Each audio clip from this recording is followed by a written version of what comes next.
Musing on the idea of setting someone on fire doesn't mean you really want to set them on fire. It's just the thought of it that makes you happy.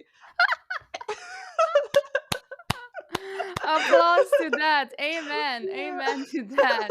That's how I console myself whenever I have a very aggressive thought about someone. It's just a thought. It's no harm Yeah. done, right? Yeah.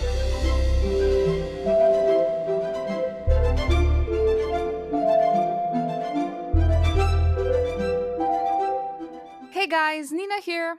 Hey, and I'm Anya. And today we'll finally be discussing some TV shows, okay? We wanted to do this Woo! forever, but like we've been reading, we've been into the books, so we just didn't get the time.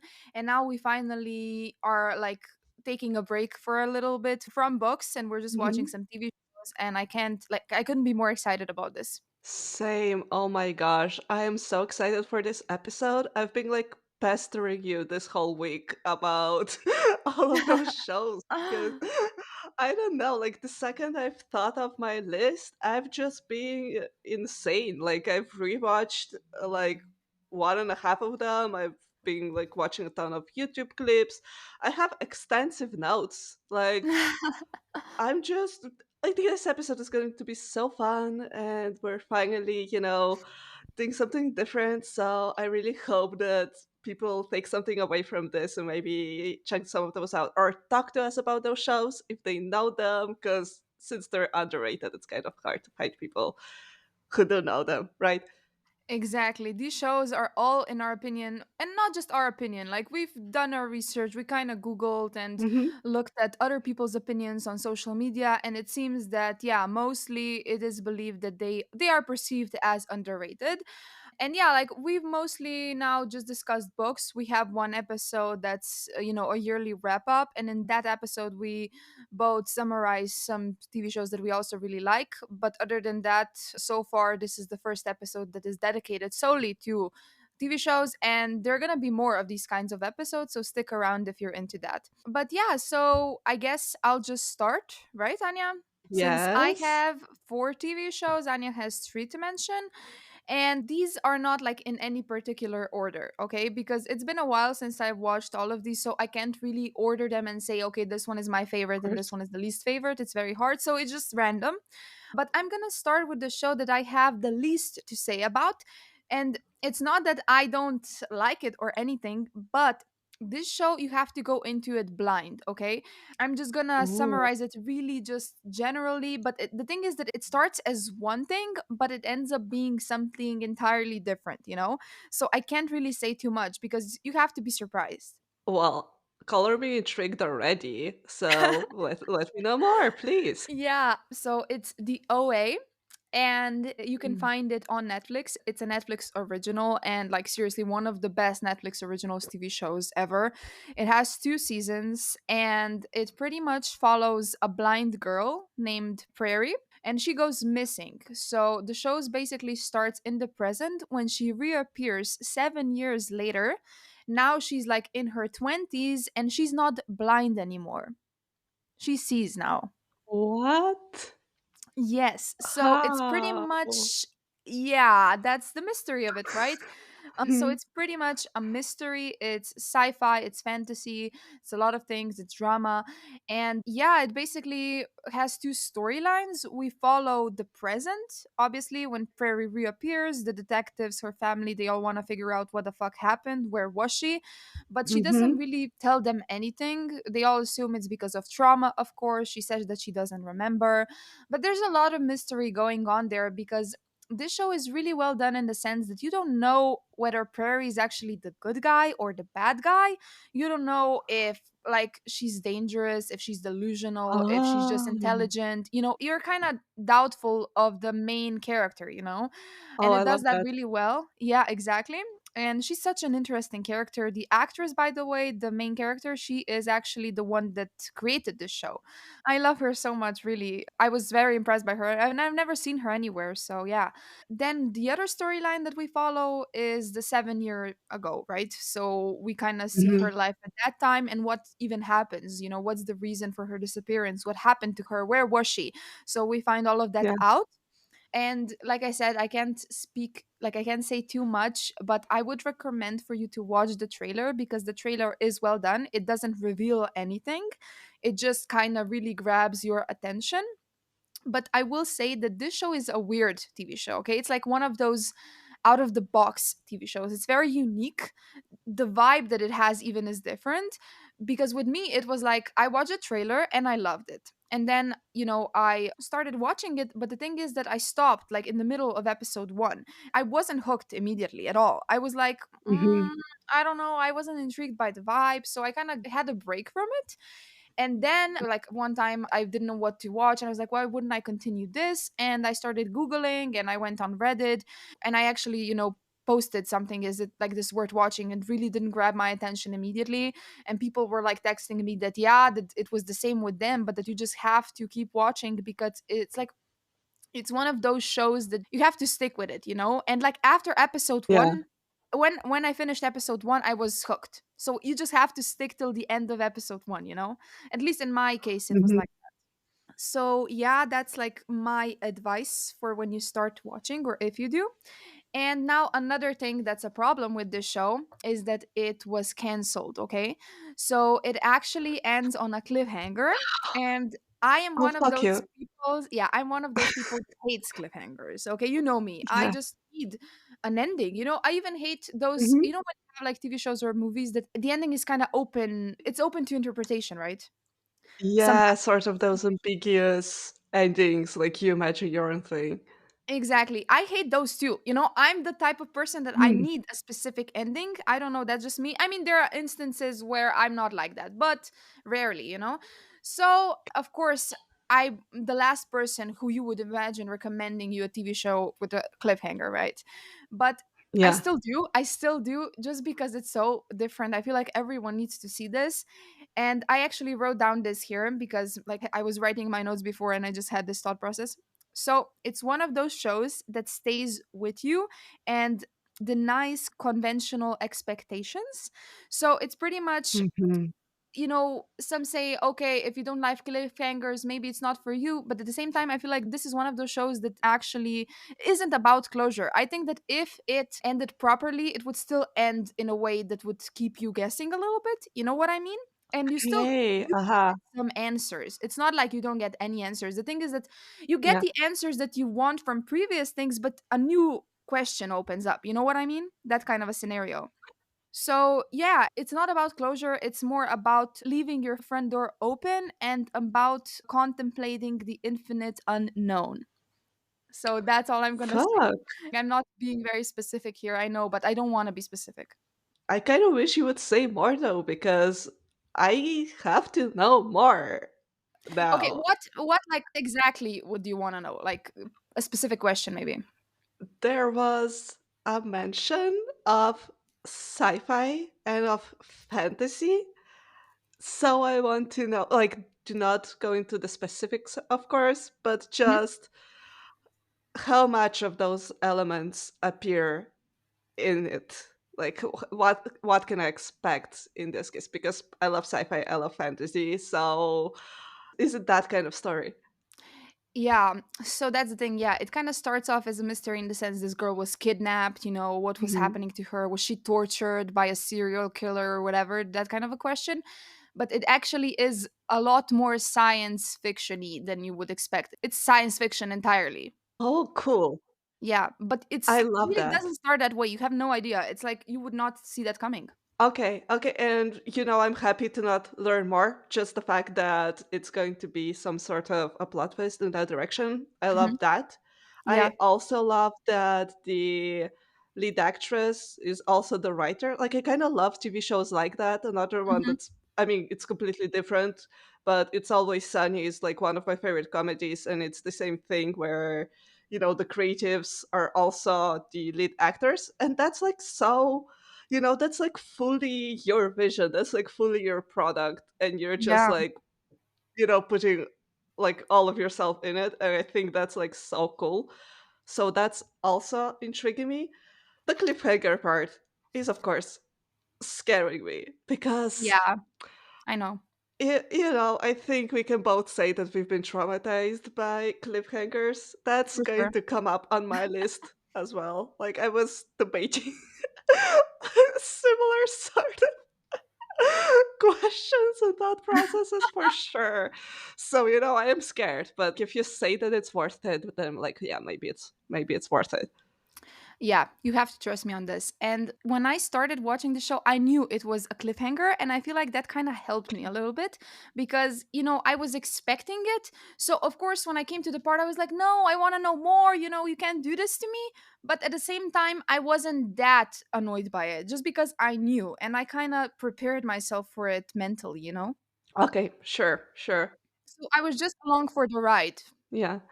That helps. Knowing that helps, I think. Yeah, and maybe is there anyone in the cast that maybe people would recognize from somewhere else, or is it like completely Yeah, unknown people? yeah. I forgot the actor's name, but he's from Shadow and Bone. You haven't watched it, but he's Prince Nikolai in Shadow and Bone. So if you have watched that Ah, show, you will know. And he's pretty familiar. I think he's been in some other movies and TV shows too. I think maybe Sex Education. Maybe he was there. I'm not sure.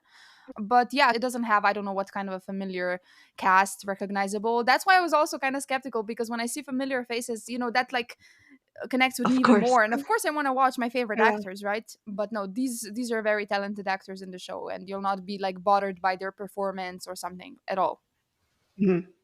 Okay, I love that. And another thing just about the characters, they're also really good. They are interesting individuals and like they connect into this group very well. You connect with them, you struggle with them, you suffer with them, you feel them, you get emotionally attached to them. So that's another Hmm. thing that's really good about it. Of course, we all want that. At least for me, I'm the type of person, I think I care more about characters than the story itself. I'm the type of person who is really interested in characters and in their journeys and their emotions more than the plot. So I'm glad Hmm. that we have good characters, strong characters too. Okay, I love that. Yeah. And that's all I want to say for the show. I guess I'm just going to read some quotes for the end and that's it. Okay. So one, people who want power will always try to control those who truly possess it. I think that's very true. So I had to put it out there. It's not really a measure of mental health to be well adjusted in a society that's very sick. I think I've heard this one for sure. You That's have? from the show? I Yeah, that's think from the like I've show. seen it or read it. Oh my gosh, cool. And that's it. That's all for the show. I won't say anything more. So, Anya, I guess the floor is yours now. Okay, will be checking the show out because I am intrigued because you revealed nothing except that it's good. So I will have to. Yay! Okay. I'm happy about that. Oh, and before you start, I just want to mention another thing for the listeners. There will be no spoilers in this episode in general, but we will be kind of recapping the shows. So, if you're the type of person who doesn't want to know anything, then, don't listen. But it's like more of a trailer recap. Some things that you kind of Of find out in course, the yeah. trailer anyways, you're going to find out here. Okay, so yeah. Yeah. So, okay, I will start with my first pick. And we're sort of staying on the sci fi team with this one. So I'm so excited. This first show is called Pushing Daisies. And I would say it's honestly in like one of my top like 10 at least shows ever, just like Oh, all time. damn. Yeah, for sure. And it's the kind of show that I sit down to rewatch like every couple of years so that enough time passes so I forget enough things so I can rewatch it and like re-experience it again. Damn. That's like on the list of those sort of shows. And it's premiered in 2007. So it's been like 15 years since the show started, even like a little bit more than 15 years now, but still I feel like it holds up right now. It would slay in the streaming era. It would work so well right now. It was ahead of its time. Like, it's insane that it went out on just like normal as television in 2007 because it's such a unique show with such stunning visuals and writing and concept and aesthetic and acting and writing that It holds up now. Like everything about it holds up now, even like the effects. Of course, you can see that it's not like to the level that today's effects are done, but because Hmm. of its tone and its themes, it sort of still works because it's sort of like a fairy tale. Oh. Yeah, it has like that sort of sense because it's set in a world that's supposedly just like our universe, but everything is just like slightly more whimsical and fun and delightful. Oh. Yeah, so like everything's so bright, like all of the sets are like it's such a shame that this is an audio only podcast. Just go on our Instagram, we'll post something about it. But all the sets are sort of in this like vintage style. All the cars are vintage, like the costuming is beautiful, like everyone has like those bright vintage outfits. People have jobs like, I don't know, like a windmill keeper or like pop-up bookmaker or like, I love that. yeah, so like everyone's sort of working those made up jobs from like fairy tales, That's so and interesting. for sure It's different. it's so different. I've never found a show with a similar aesthetic and a similar atmosphere. So if anyone knows any, please let me know because like nothing is hitting the same. Because this very beautiful, delightful, whimsical show is a murder mystery. It's a What? sci-fi murder mystery. Say that again. Seriously? Perfect. Seriously, yeah. It's like a little fantastical fairy tale, but each episode we're solving a murder. That's what it is. That's what it's about. Oh, so each episode has like a different murder that needs to be solved in that kind of a way.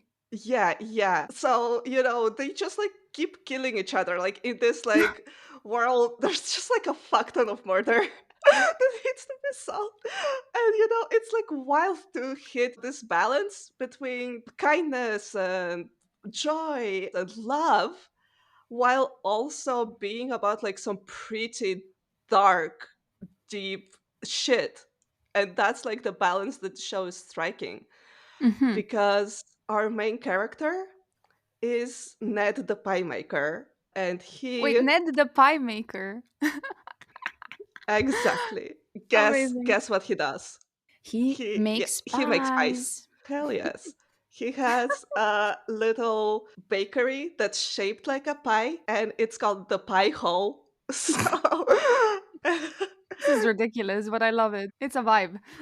oh yeah, totally. And he, from just like childhood, has always loved pies, and that's like his safe space. So he keeps making them. And I just need to mention that he is played by Lee Pace, Thranduil from The Hobbit, Lee Pace, Guardians of the Galaxy, Lee Pace. Oh, oh, shit, really? I love that. Wait, how old was he there? Like probably his late 20s. Yeah, yeah, I assure you, he's very cute. yeah. I love that. How have I not heard of this show?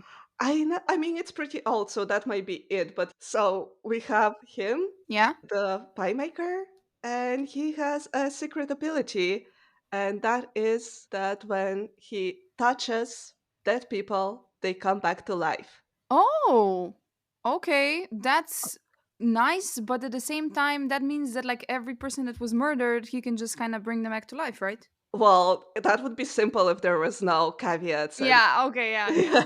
right. Yeah, if that's how it worked, of course that would be great, but then there would be no grief and no trauma, but that's not how the show works. How it actually works is that he can bring anyone back to life just by touching them. But if they stay alive for longer than 60 seconds, then, the universe has to keep a balance and all of that. And someone else in proximity has to die. Right. So they Oof. can't stay alive for longer than 60 seconds. And Okay. also, when he touches them again, that's it. It reverses it and they die for real. So he only has 60 seconds. And if they stay alive any longer, someone else has to die. Shit. Okay. I mean, it makes sense actually. Like everything has a price, Mhm. right? Yeah, exactly. But like it didn't come with any instructions, it didn't come with a manual. So he just discovered it as a child and The backstory is something I do not want to spoil. You find this out pretty much in the first episode. It's narrated beautifully, by the way. There's a narrator that adds to this whole storybook vibe. And we just like hear how his discovery of this power happened and what happened after, because he had to discover that someone dies. Are there like a lot of people that have abilities, special abilities in this world? Or is this like very rare? Just him. Just him. Oh, okay. Yeah, yeah. I mean, the whole world is a bit more whimsical and fantastical, so it doesn't Hmm. kind of seem out of place. But yeah, obviously he has some secrets that he's kept for a while and some traumatic shit that happened because of his ability. And now what happened is someone else discovered this ability, and that someone else was a private detective called Emerson Codd. And Oh. well, as you can imagine, it's quite easy solving murders if you can bring a person back to life and ask them who killed them. That's like what I thought. I was like, he should work at the police or something, just like bring them back for 60 seconds. They can like interrogate them for real quick. But I assume that like when you bring back a Mhm, person, they're probably really traumatized by what happened. So they're probably like not using those 60 seconds in a productive way. mhm, They're probably just like mhm. hysterical and shit. So I can assume that, yeah, even getting the answers out of them in those seconds isn't that easy because of that, right? Totally. Like you're so on point, and that's kind of what the premise of the show is, because we still have a murder to solve in each episode. So they get a clue, but not Yeah, enough but to not know enough. everything. Hmm. Yeah. But still, like Emerson basically just cares about the money and getting, good reputation that he's like a good detective. So he basically drags Ned along to everything to make his job easier, basically. Hmm. But Hmm. we love Emerson God. He's actually like such a softie, and he also has a great backstory. So he just like pretends, to be like, I don't care. I just want to be rich. But that's like I not who get he it. I get actually it. is. And that He has a Jessica vibe. I wanted to say that. Okay. You did? Okay. Listeners, this is like a character from Crescent City, from the Crescent City books. Since we've just finished them, it Yeah. kind of came to mind. I love that. And so their side hustle goes well and good until one day the murder victim whose murder they're investigating is the lonely tourist Charlotte Charles. So Charlotte, she went on a cruise alone and she was murdered. And the second Ned found out about this, he actually realized that she is his childhood sweetheart that he hasn't seen Aww, in 20 years. that's Yeah. sad. Shit, it must be so difficult to see that, and then you have to wake her up for like 60 seconds. Well, He probably wakes her up for longer, doesn't he? yeah. Shit, he does, doesn't he? Oh my god. Um, No. yeah, I mean, but no way. Like, could you imagine? Yeah. Like, of course he can bring himself to do it. Of course. Of course. I mean, I think I would be selfish like that too. If someone I cared Mhm, about died, I would be selfish, mhm. like who wouldn't? Of course, of course. That's the premise. She stays alive. Ned keeps her alive. And there's also something in the past that Ned doesn't really tell her yet, but I will not spoil too much. So that's all. But now they can never ever touch again, because if they touch, she Oh dies. my god, I didn't think about that. Shit, but wait, if she dies, if he touches her, and then like the other person that died because she survived, does that person come back to life? Nope. That's No. it. Oh, I thought like if he touches the person again, that he has to do it like in the 60 seconds, but when the 60 seconds pass, his power doesn't work anymore either. Like if he touches them again after 60 seconds, they're like staying alive anyways. I didn't think like just in general. Oh shit. Yeah. Yeah. So, yeah, it took some painful experiences to discover all of that, but now he knows, and now she's back. And yeah, they can just never ever touch if she wants to stay alive. But that's difficult. I mean, he can like do it by accident. What if someone like just pushes him in her direction and he just like accidentally bumps into her? Shit. I don't know. She probably dies again in the end. She probably does. Nope. Don't feel bad spoiling that. That doesn't happen. Yeah. Oh, I just thought you were like, nope, I'm not gonna tell you. But then you're like, nope, it doesn't happen. No, no, it's a more happy show than this. Oh, that's good. That's good. Yeah, but I don't know. It's this trope, you know, with Ned and Chuck. So her nickname is Chuck. And also in the Raven cycle with Blue and Gansey, there's a similar thing. Like they can't kiss. If they kiss, he dies. I don't know what it is about this trope, but like I just lose my mind.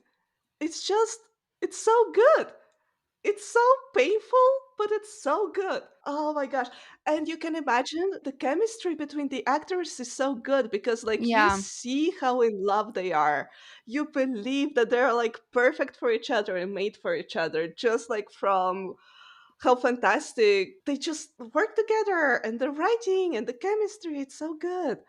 But yeah, and also so sad, but also so romantic. Oh my gosh, I can't. I love them. I mean, it's definitely like, yeah, romantic in kind of a sad way for sure. But at the same time, that's why I, for example, prefer storylines that have like enemies to lovers plots, for example, because those characters, they also don't do anything. They just hate each other and shit, but they have the potential to actually touch each other and do something. Like these two, Mhm. like you know for a fact that they will never do that. You know, they will never kiss, for example. It can't happen. So that's why it takes away that pleasure aspect for me, because it's like, well, shit, you know, they have the chemistry, they have the tension, but they can never Mhm. actually come together. And that's what just sucks. But at the same time, yeah, I mean, it drives me crazy, sometimes in a negative way, you know what I mean? But I get the Mhm. appeal for sure, especially if the characters have good chemistry. That's like, yeah, that's good. Yeah, they totally have good chemistry and they kiss through like plastic wrap, you know, for baking. So like they kiss like Oh, that. okay, so they found a way a little bit. Okay, okay,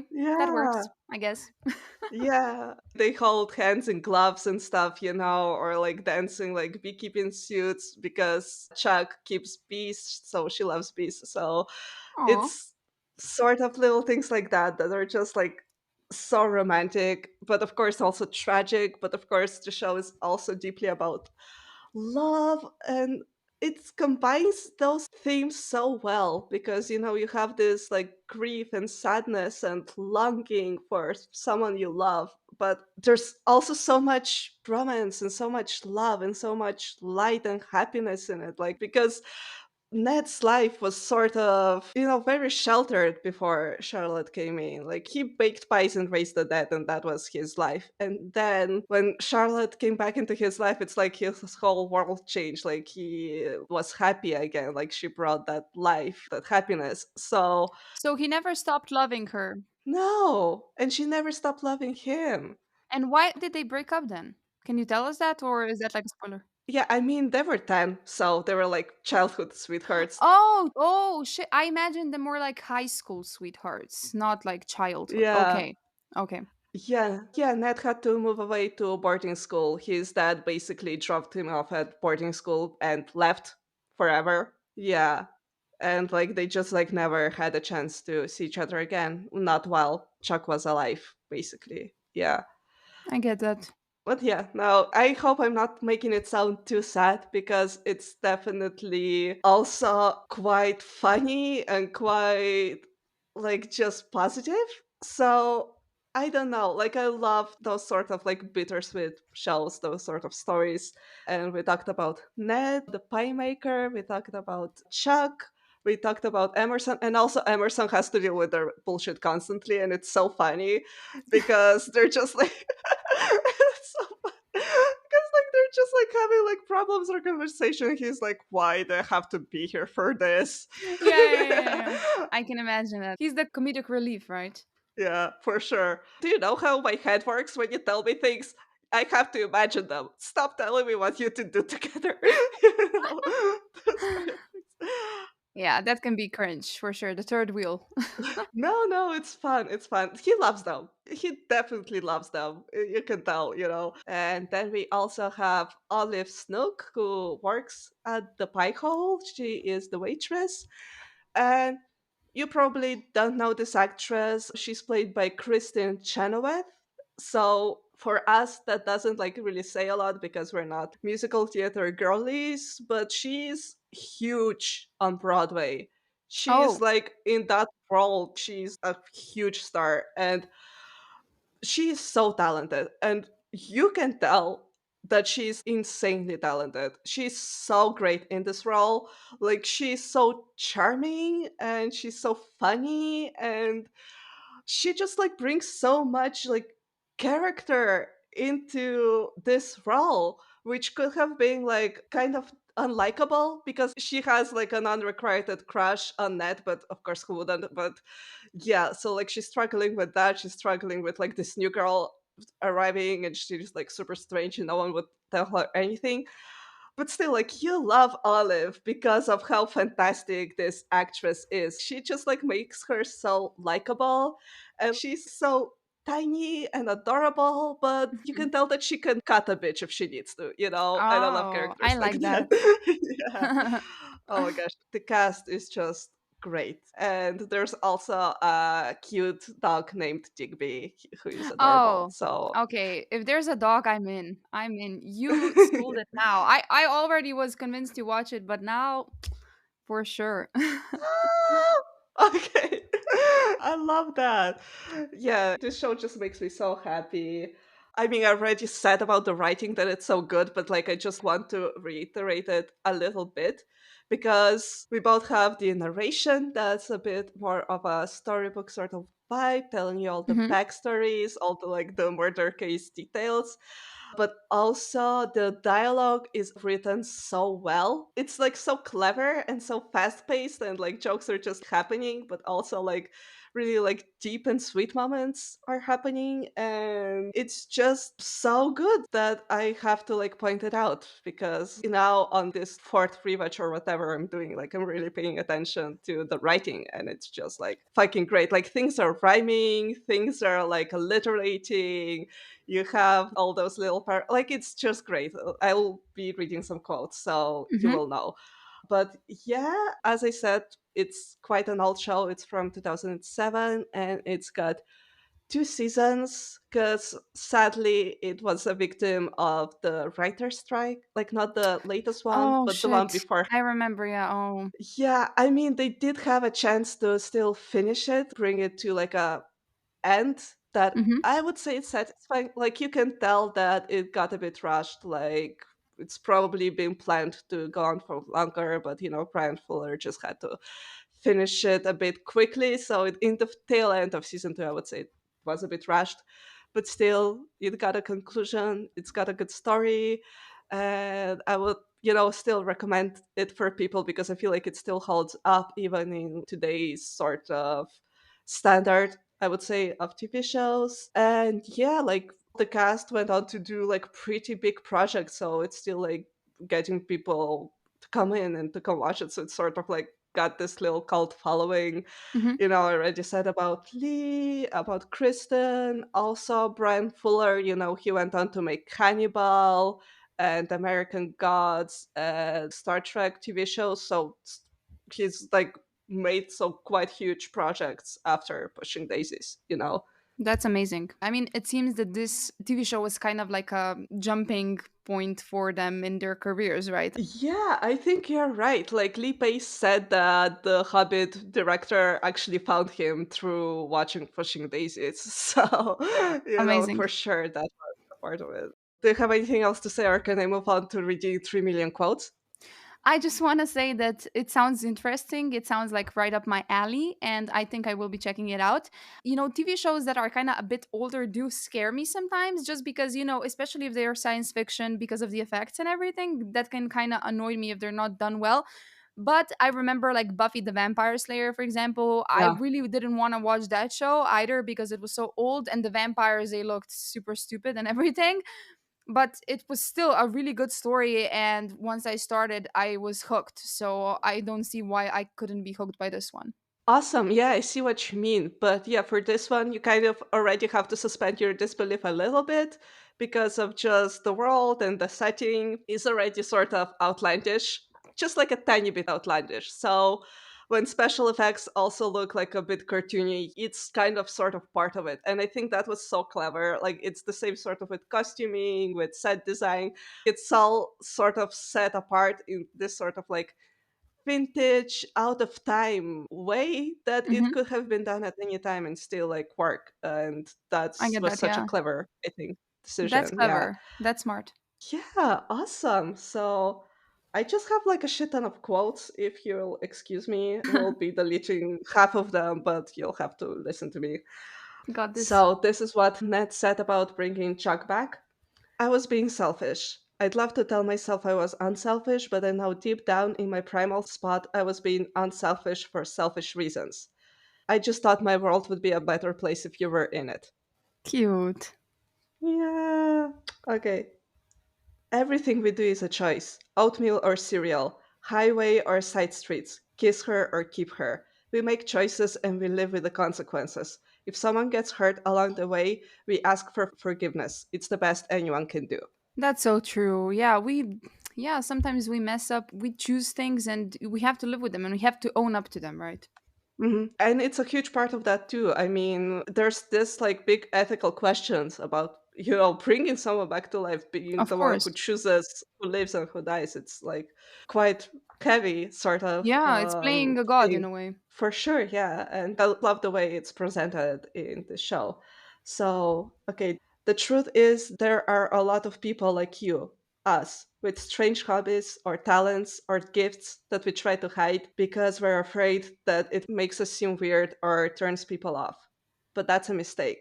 What makes me unique has brought every person I love into my life.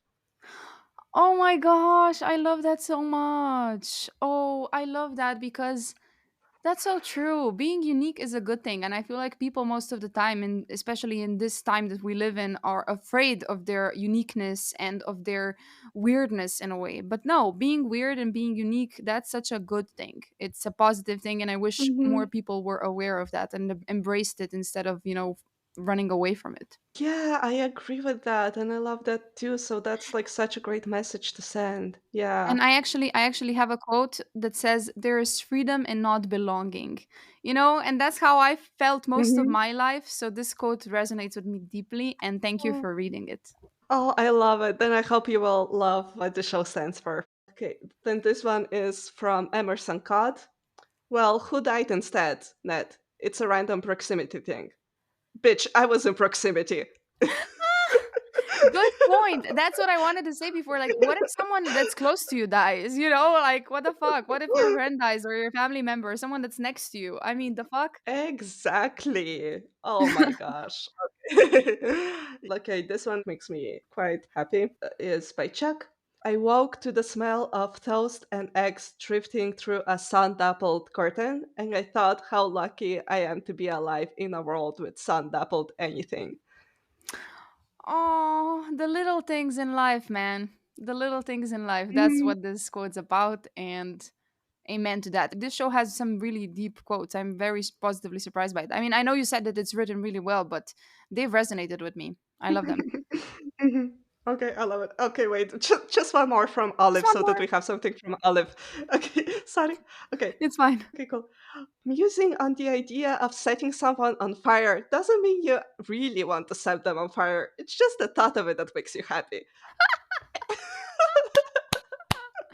Applause to that. Amen. Yeah. Amen to that. That's how I console myself whenever I have a very aggressive thought about someone. It's just a thought. It's no harm Yeah. done, right?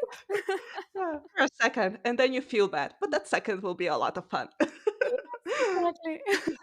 Oh my god. Okay, I think I'm ready to move on now. Sure? You sure? For sure?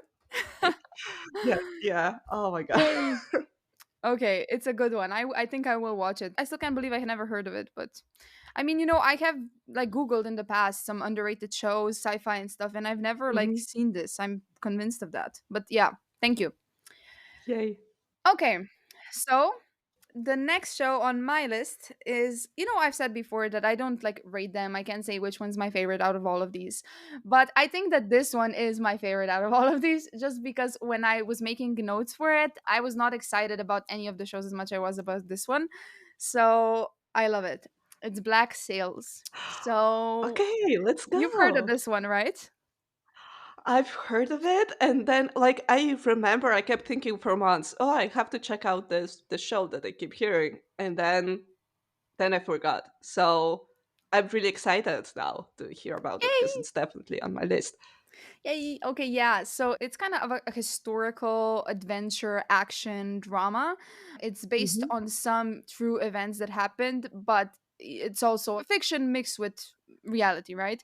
And it's actually a prequel to Robert Louis Stevenson's novel from 1883, Treasure Island. Yeah, so it's basically like set 20 years prior to the novel, and it follows Captain Flint and his pirates. So yeah, it's pretty much like a pirate TV show. Like if you love Pirates of the Caribbean, you're gonna love this because it's so good but brutal. And if you love Game of Thrones, for example, you're gonna love this because this is like even better than Game of Thrones in my opinion. And it's kind of like Game of Thrones because of the action scenes and because of the Hmm. aggression in a way. You know, you have a lot of like aggressive scenes, aggressive plot lines. For example, a woman is raped and you see that, you know, it's like very, you can see that shit. It's visual. It kind of can traumatize you a little bit, but it's so well done. Fuck.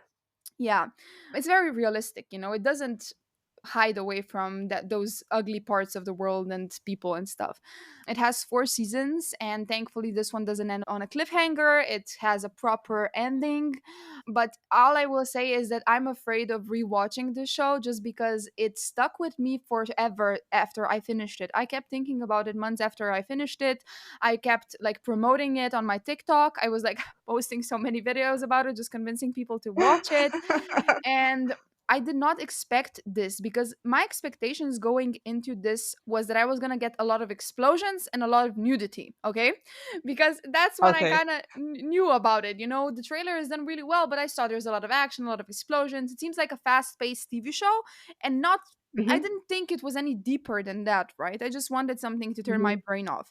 But no, it's so much deeper because what you get is like a heartbreaking philosophical series that deals with myths and legends, it deals with stories, the ones that we tell ourselves, and the nature of humanity. So, I love that. yes, yes, you should love it. It's like so complex, so fucking complex, seriously. The people in this TV show are like outsiders. They live like in a difficult time period, but this time period just happens Hmm. to have piracy. You know, it is about pirates, but it pretty much sends the message of how, you know, reality and the future is pretty much set by the winners. You know, nothing is black and white. Pirates aren't just Yeah. evil barbarians, you know what I mean? And what you can see in the story is that the pirates and the people of Nassau, so it happens on Nassau in the Caribbeans, aren't Hmm. as monstrous as they would seem, and the civilization is less civilized than it would like to think, you know? So it's like you root for the pirates, you see the corruption, and it's so Hmm. good. And Hmm. the characters are so complex because you love to hate them, you hate to love them, you can't entirely hate them, you can't entirely love them, and yet everything that they do you understand. Because, you know, it follows the pirates, but it also follows the questions of, for example, being a woman in that time and being a man at that time, and what difference does it make, and what's it like being a black woman, for example, and not a white one, you know, stuff like that. And you also explore these LGBTQ communities and like what's it like being Okay. gay in that time period. So it pretty much has everything. Hmm. It's so much deeper than you would think, and you really think about it. And yeah, I love that. I'm just sitting here with my mouth open. I know. But uh, also the pirates in this TV show, some of them are made up, but some of them are also real. For example, Blackbeard, mm, he was a real pirate, you know, and a few others. Anne Bonny, Benjamin Hornigold, Jack Rackham, Charles Vane, Ned Lowe, Israel Hands, and Blackbeard. So they were all actually real life pirates. And my favorite one was Charles Vane in this TV show. So Charles Vane, he starts off as a really brutal ass his whole pirate. You know, he's the most awful one. And you're like, mhm, I hate this dude. But you just can't hate him because he's definitely an asshole, and he's definitely, you know, brutal, and he's a very strong fighter, he's a killer. But at the same time, he's so honest and so real. He never bullshits around. You know, what you see is what you yeah. get with him. Yeah, sure, he's a killer, but you know what you're in for with him. Because then on the other hand, Mhm, you know, you have pirates that are very good at manipulating and like of presenting themselves mm. as these like, I'm not that bad, but in reality they'll stab you in the back. But you know, Charles Vane, he will stab you in the front. You know what I mean? And that's always better. Okay, yeah.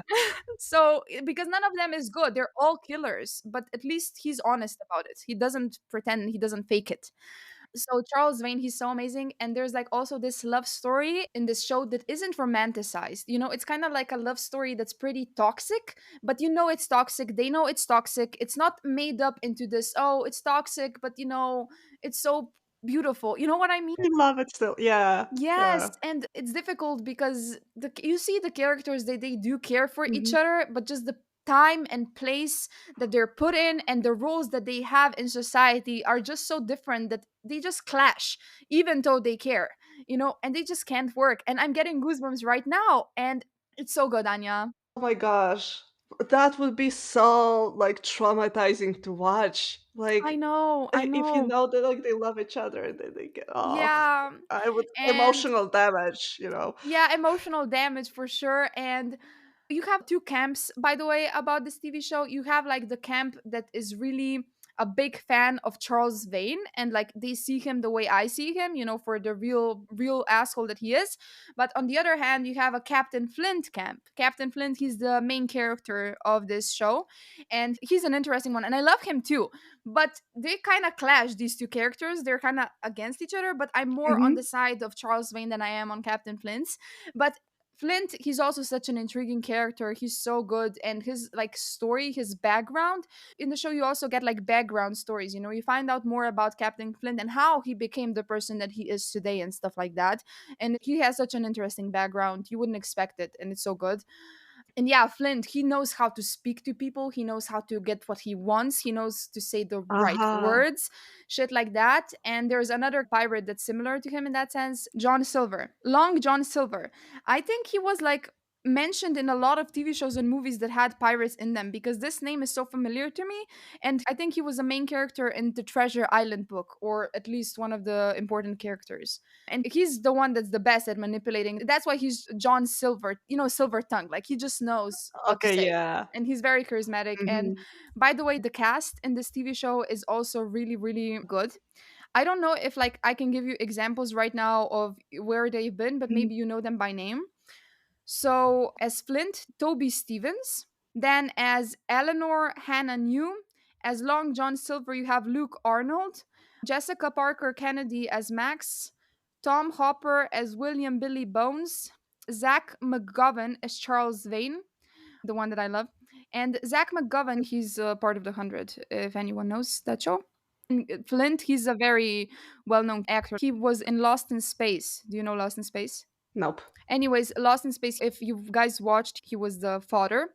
And in Percy Jackson, he was in Percy Jackson. He's in Oh, the new shit, I show. still have to watch it. Okay, yeah. Me too, same.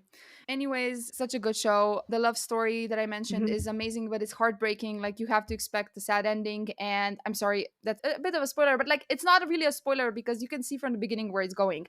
And another thing I just want to say, I love a female character from the start in this show that is like very powerful. You know, it's difficult to be a woman in that time era, but she handles Mhm. herself really well. But I ended up hating her actually. Yeah, I ended Yeah. up hating her because she does something that I will never forgive. And that's why I cannot rewatch the show because I know what happens and I will never forgive that. That's all I will say about that girl. And just another thing about the love story, the characters that are in the romance, they have such good chemistry. Sexual tension is off the charts. And like I watched so many little clips that the fans made on YouTube, you know, Mhm. just for the two of them, you know, that Mhm. they made like fan art and stuff. So good. Yeah. So good. Of their moments together. It's so tragic. All of the clips are tragic, but it's so good. Okay, I need to then emotionally prepare myself for that because it seems That's why like I'm telling you that all of this. couple would Yeah. fuck me up. Yeah, for sure. Yeah, but it sounds so interesting. And of course, like if it's a show about pirates, I expect those people to not be, you know, perfectly nice. Like I expect them to be like fucking assholes. Exactly. Yeah. So yeah, it sounds so interesting. Like it's sort of see like where you're coming from that you love people who are like real and if they're an asshole, like at least they're upfront about it. I agree with you there, but also it's sort of interesting to watch characters who are like good at manipulation and are good Of at course. being two-faced bitches. So I feel like I would still enjoy like that character the other one maybe love to hate him. Like that sort of sounds still like very, very interesting. I enjoy all of them. I enjoy all of them for sure. This one is Hmm. just the one that I personally like the most, but that's just me. But I completely understand Hmm. the ones that love Flint, for example, because he's amazing too. And his story is so interesting. And I just want to read a quote from Collider about the show. So it says that it's ahead of its time. The map it laid out would lead to many similar elements playing out in shows that would soon follow, like Game of Thrones and The Witcher. So yeah, this show was made I think before Game of Thrones, and like if you love Game of Thrones, you're gonna love this. I'm positive about it.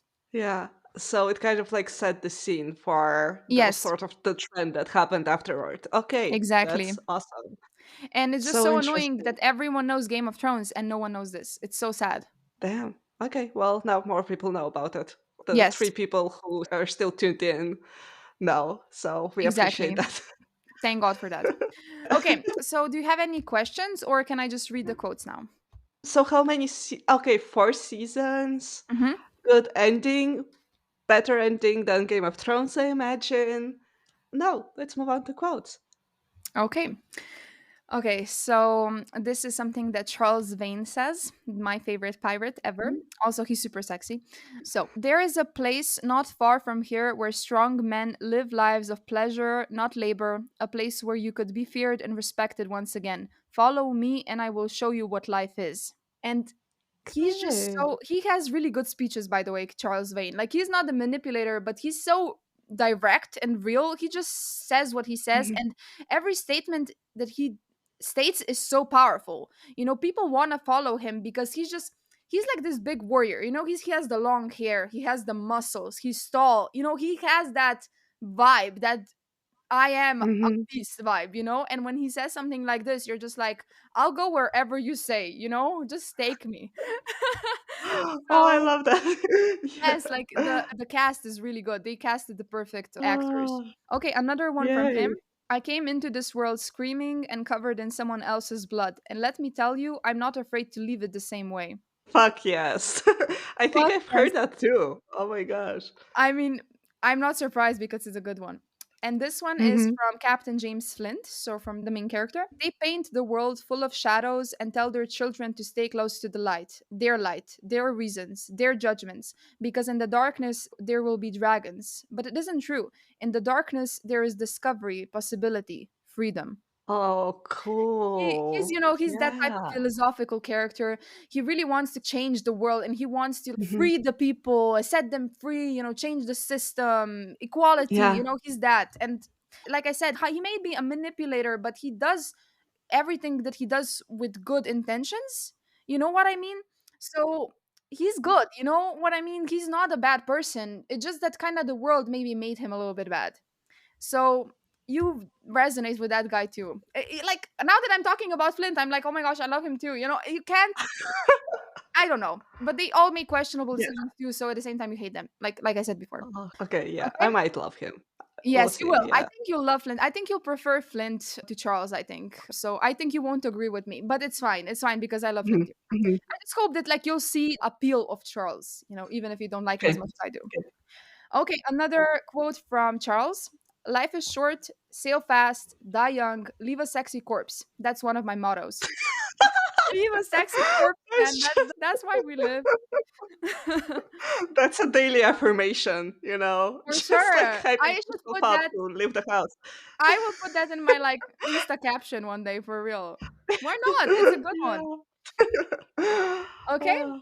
And another one from James Flint. So, the empire survives in part because we believe its survival to be inevitable. It isn't, and they know that. That's why they're so terrified of you and I. Oh, I think he actually okay. says this to Charles. And it's so good because, like, if you know anything about history, you know how the story of the pirate rebellion in Nassau ended. So, that's all I'm going to say for this TV show. But like Mhm. seriously, it's such a good historical like drama period type of situation. It's so good and everything is filmed really well. It's so beautiful in Nassau, in the Caribbean. The set is so amazing. The vibe, the pirate aesthetic, it's so good. everything about it is so good. Like it couldn't have been done better. Okay, yeah, the way you're describing it, it sounds awesome. Sort of reminding me of another one I've heard about. I think Our Flag Means Death is also about pirates. So there's like two shows about pirates now that I want to check out that I've heard a lot of good things from. This So one first, please. thank you. Yeah, sure. Sounds awesome. Thanks for telling us about it.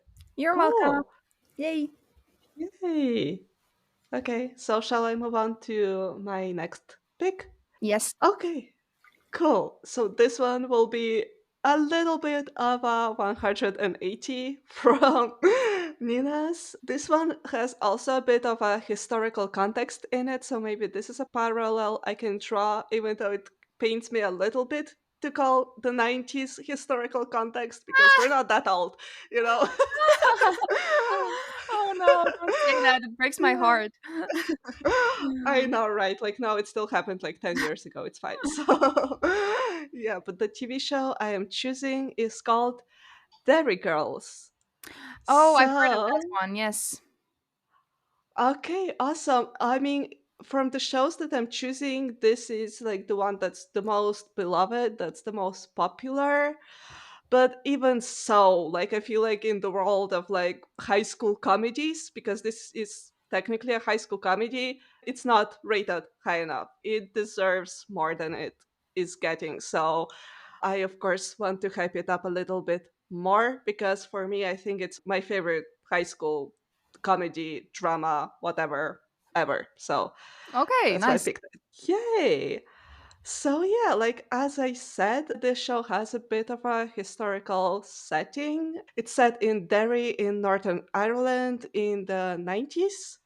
So, I mean, we went to high school together. You can confirm that we learned basically zero about Irish history in our high school. I mean, for sure, for some of you, this won't be anything new at all, but it was Mhm. basically the time of the Troubles, which was a violent conflict that sort of went on from the 60s to basically the end of the 90s. And there were different groups. Some groups wanted the Northern Ireland to join the Kingdom of Ireland, and some wanted it to be part of the United Kingdom. So it was a time of, street fighting, bombings, attacks. It's kind Not of, to yeah. brag, but I actually know a little bit about this history of Ireland because I like history. So I actually know something, but keep on going. Awesome. Yeah, this TV show is set during this time of conflict.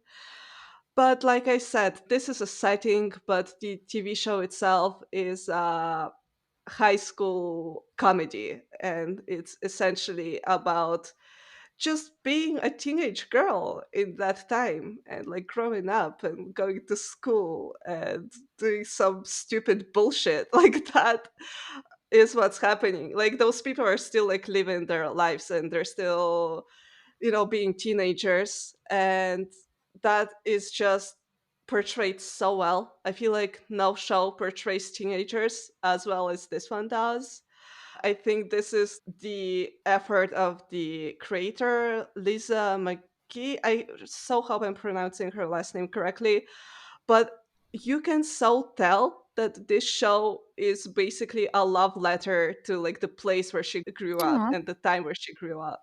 I love it. Yeah, like no one who didn't live this life could have written it. You can just like tell that there's tiny details that definitely come from just like her, family life and how she hung out with friends and the adventures they got up to and how her school was and how her headmaster was and how her teachers were. Like you can just absolutely see all of that in the atmosphere, and that makes it so real.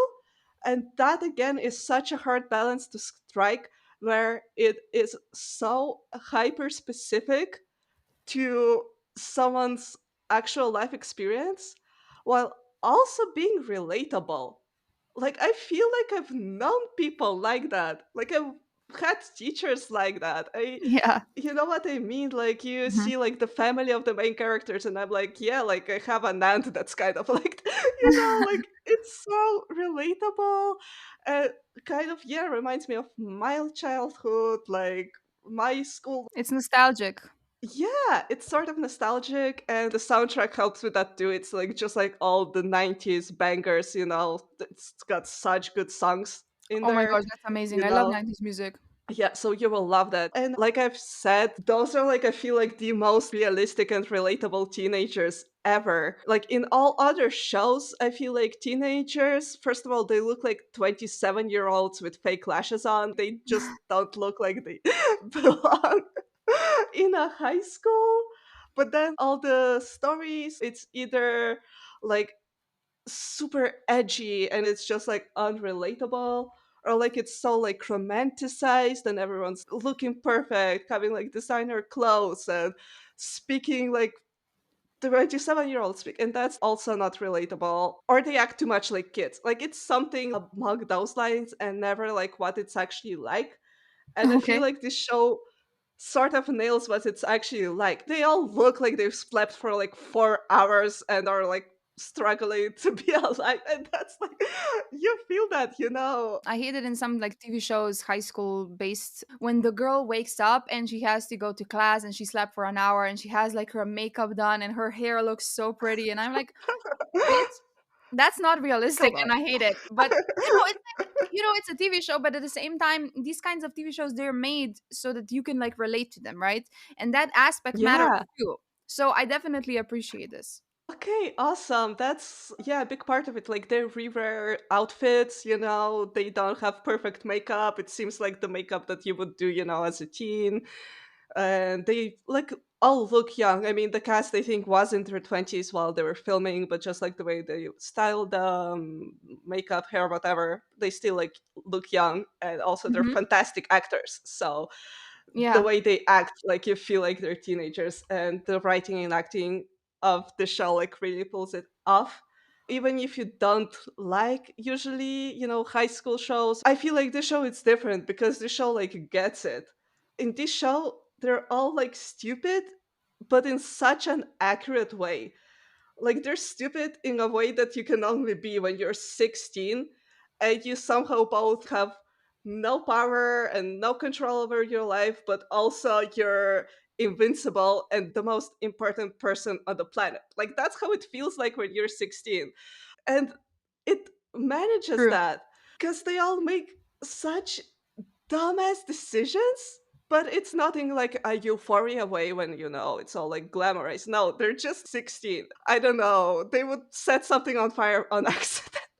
Or like, they were like looking for jobs in one episode and they had a bulletin board for jobs, and instead of taking all the notices down, they just like stole the board. So like the situations are sort of ridiculous, but at the same time still relatable and realistic. And the writing is so good because the episodes are just like 20 something minutes, but they're like so fast paced and with such good comedic timing, and you cannot predict how the episode will end. Like you start watching it, you will have no idea how the episode will end.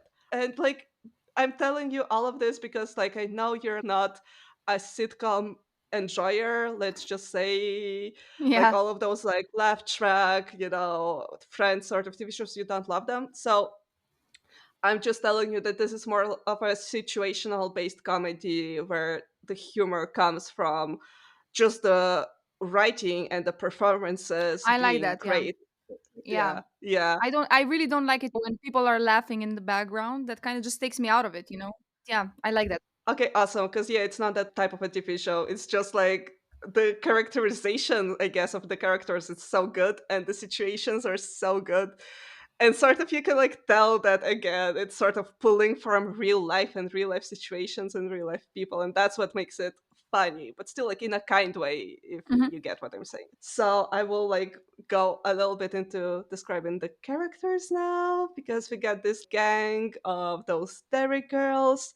So our main character, her name is Erin, and she is the main character, but also I feel like in her head she fully believes she's starring in like a coming of age memoir about like this beautiful artistic girl living in this time of conflict. Like you can just tell she's so pretentious and so dramatic and so like romanticizing her own life, but Oh, I again love that's that. relatable. Relatable. Right, so That's what I yeah, was doing. I still do sometimes, actually. exactly. Like, yeah, like, of course, she's also, like, a writer, she keeps a diary, she's, like, Love very, that. like, creative and artistic, Ah, I and love yeah, that. like, I love her. I love her too, and also the fact that you mentioned that she's dramatic, like, I'm dramatic too, so she kinda reminds me a bit of me, but yeah. Oh my gosh, feel like I have similarities with, like, almost all of them, and, like, that's so cool. Yeah, But for sure, I think she's also great because you know how usually you get main characters in those sort of TV shows who basically just are have 0 personality. They're just, like, exist and things just happen to them. yeah. Sometimes I feel like the writers, they just like want someone who's universally relatable and universally likable, so as much high schoolers as possible can just like relate to this person and keep watching. And what I really love about this one is that Erin feels like a real person. She's not perfect. She's like, has flaws. She makes stupid decisions sometimes. She's not always nice, but she's still like kind, and she's still very relatable, but at the same time she's not perfect. And I love that, they actually gave her a personality, and that really made it refreshing for me. So then the next character in this gang is Michelle. And Michelle is the one who gets them into all of the shenanigans. She's like the firecracker, like the Troublemaker. intense sort of. Yeah, she's totally the troublemaker. She's so awesome. Like I love her. She'd like bring vodka to a concert or like Ah, I love pot that. brownies to like a funeral. Like she does shit like that. And she has 0 fucks to give. Like she doesn't think about consequences at all. Her I can see and myself in her too. I think I'll be just like you. I'll probably see myself a bit in everyone. oh yeah, yeah, like I love that. And she's the one who's like totally convinced that all the boys are into her. It's Yeah. awesome. Like I love that. And like she sort of shows all the love and affection by teasing, but like you can tell that she's doing it out of love. So she has a bit of like that tough exterior, that wall, but you can tell like underneath all this like party girl, like there's something hiding. But yeah, I love her. And There obviously she usually cares a is. lot about everyone. Yeah, I Yay! like that. Yeah. And then we have a character who's sort of the opposite of her, and her name is Claire, and she's basically worried about everything and everyone at all times. She's the one who's like stressing out over like every test. She's the one who like can't stop thinking about the consequences of everything that like Michelle is dragging them into. you know? Again, relatable. Yeah. yeah. Yeah. But no, but she's like the one who is actually like super sweet and super empathetic and like actually like a kind and nice person, but like Mhm. she's just like a bit neurotic, which again, I love all of those characters and they're all sort of real. And also, Claire from Derry Girls is Penelope Featherington. Oh, she's that one. She's this one. Okay, I like that. I Yeah, can definitely see yeah, her as that kind of a character, yeah. yeah. And then Erin also has a cousin, and her cousin's name is Orla. And Orla is kind of, like the Luna Lovegood, Phoebe Buffet, Cat Oh, Valentine sort of. love Yeah. that. So she's So the odd one.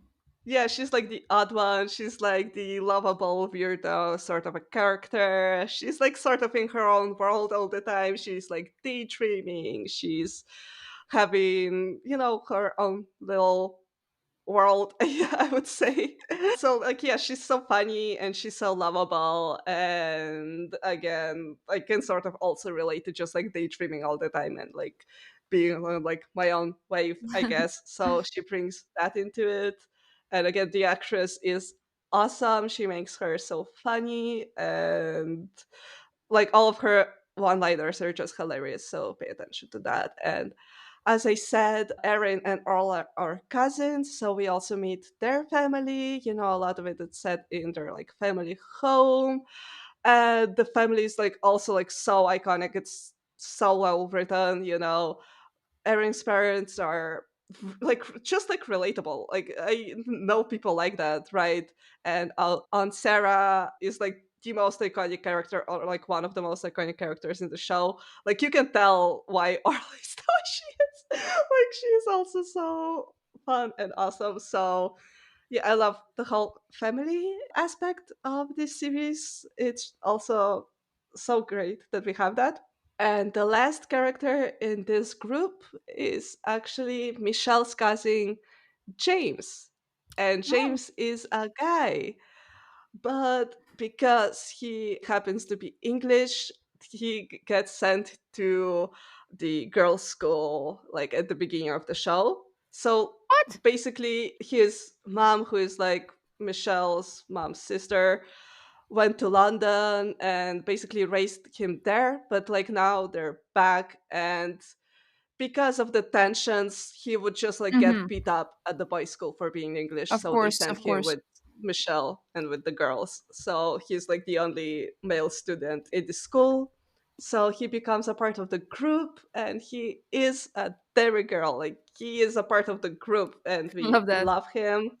But also, of course, like Michelle teases him constantly, but that's like how she expresses, her love. And he's just like such a sweetie. Like, I love him. He's just trying his best, and I can relate to that a lot. Uh, For sure. and he's such a nerd about like TV shows and movies. He's totally all into that. So that's also, I feel like, so cool. So yeah, he's the wee English fella, and we love him. Yay! Cute. I like that. Yeah. I mean, I definitely can see the charm of this TV show, but I think that Hmm. I'll have to watch it once I'm in the mood for it because I watch thrillers, action-based TV shows, Hmm. sci-fi, stuff like that. But I definitely watch realism too and high school set TV shows as well, and Hmm. movies, but I just have to be like really in the mood for it. Right now I'm watching Lost, if you know that show. I'm rewatching Yeah. actually. And I'm into that kind of a vibe, mystery, sci-fi kind of situation. And I also don't watch comedies that often. I also have to be in the mood for it. And I just remembered actually someone asked me once, like when I told them that I don't watch like comedies that often, and the person was like, "So what? You don't like to laugh?" And I was like, "My life's a joke. I laugh often in my life generally. I don't need comedies. There's enough of laughter in my life. And also I'm so hilarious that I don't need it. But no, for real though, yeah, I'm just the type of person who has to be in the mood for comedy. So, but that I'll Yeah. definitely give Yeah. it a go one day. I will put it on my list. Awesome. Yeah, it's definitely a sort of TV show that you can watch when you just like need a pick me up, because Mhm. again, it's 20 minutes, it's very fast, and it gets your mood up basically. So I do want to say something about the pacing, because while I'm pointing out that it's like a comedy, it's all about them getting into like batshit insane situations and then getting out of them, and like how the characterization is so fun.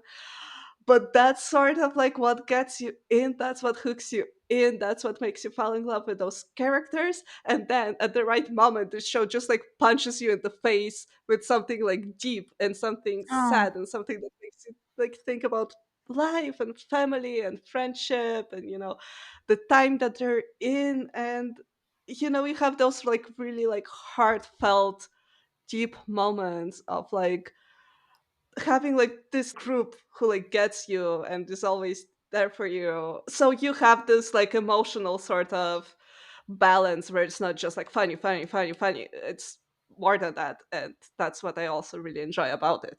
makes sense. Yeah. Okay, I love that. I think like I've said all of it. Oh. Also, the headmaster, Sister Michael, is the most iconic character of this whole show. I love her. Like, I read some quotes by her, but she's just like so sarcastic and so doesn't give a shit. That it's like hilarious. But yeah, like I read some quotes. We have Aunt Sarah. I'm not talking about her. I'm talking about her eyebrows. I just think you should be able to compliment a woman's eyebrows without having her personality dragged into it. True. Very true. You know? So yeah, like that. Sometimes that's just the way it is. Yeah, You that's know? true. Like it's so, especially with girls, I feel like, especially in the high school time, like if you complimented someone, they were all like, "Yeah, but how can you say that about her? She's such a bitch." I'm like, it doesn't matter if she's a bitch. Like her eyes are really pretty, for example. What does that have to do with anything, right? Oh, you'll love out Sarah. You'll get her, I think. Yeah. Okay, and now we have Sister Michael. She's talking to like the students. Now, I know how daunting recent examinations can be. So, if anyone is feeling anxious or worried, or even if you just want to chat, please, please don't come crying to me. Ah, I love that. Yeah. Oh god, yeah. So she's like that, and it's just like the funniest character. Yeah, yeah, Yeah, yeah. okay. Can see that. And then we have James and Michelle. Anyway, it's not like I belong here. I never did. That's not true. You're a Derry Girl now, James. Piss off.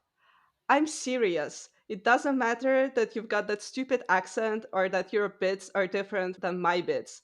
Because being a Derry Girl, it's a fucking state of mind. Ah, so cute. I'm sure that cheered him up. Oh, I love that. yeah. It's a state of I mind. love that. Yeah. Like the show is about like, sticking with your friends and like really accepting them, you know? Love So that. yeah, it's kind of awesome if you just like want this sort of story that's sort of not too heavy, but it also sort of is. And it's also sort of so happy, but also you cry sometimes. But it's still, It's a balance. yep. And also it is ended and it's got a finale that I feel like was done well, and it also ended at the correct time, because I kind of got the feeling that like the characters started to become a bit of just like starting to become like parodies of themselves. You know how it happens sometimes if the show goes on for too long. So I feel like it Mhm. ended before that could really start happening. So I love That's good. that. Also love the ending, cried, but it was still great. It was sort of like a ending that like hits you emotionally, but it was the right one. So yeah, so absolutely do not worry, it wasn't canceled. There's no cliffhanger, and yeah, watch it, please, everyone. Yay! Yay! Thank you for this one. Okay, so the next TV show on my list is the TV show actually that I don't remember that well because it's really been a while since I've seen it. But I did my notes, I did my research, and I think I'm gonna like rewatch it after I rewatched Lost just because I just forgot so many things. And also, it's so underrated. No one knows about this show. You can find it on Netflix, and it's another science fiction show, of course, and it's kind of a drama and a mystery at the same time, and it's anti-apocalyptic in a way. It has 3 seasons, and so this is the plot. I'll just read from my notes. So Can hundreds of I find years. out the name about it, Oh, did I not perhaps? mention it? It's No, Travelers. Travelers. Okay, Yeah, good, thank sorry, you. the most important part I forgot to mention. It happens. So, hundreds of years from now, surviving humans discover how to send consciousness back in time into people of the 21st century while attempting to change the path of humanity. Ooh. Yeah, it's different because it's like a time travel show, but you don't have a machine that can send you back in time physically. Your consciousness Mhm. is sent into the human bodies of the people who live right now in the 21st century.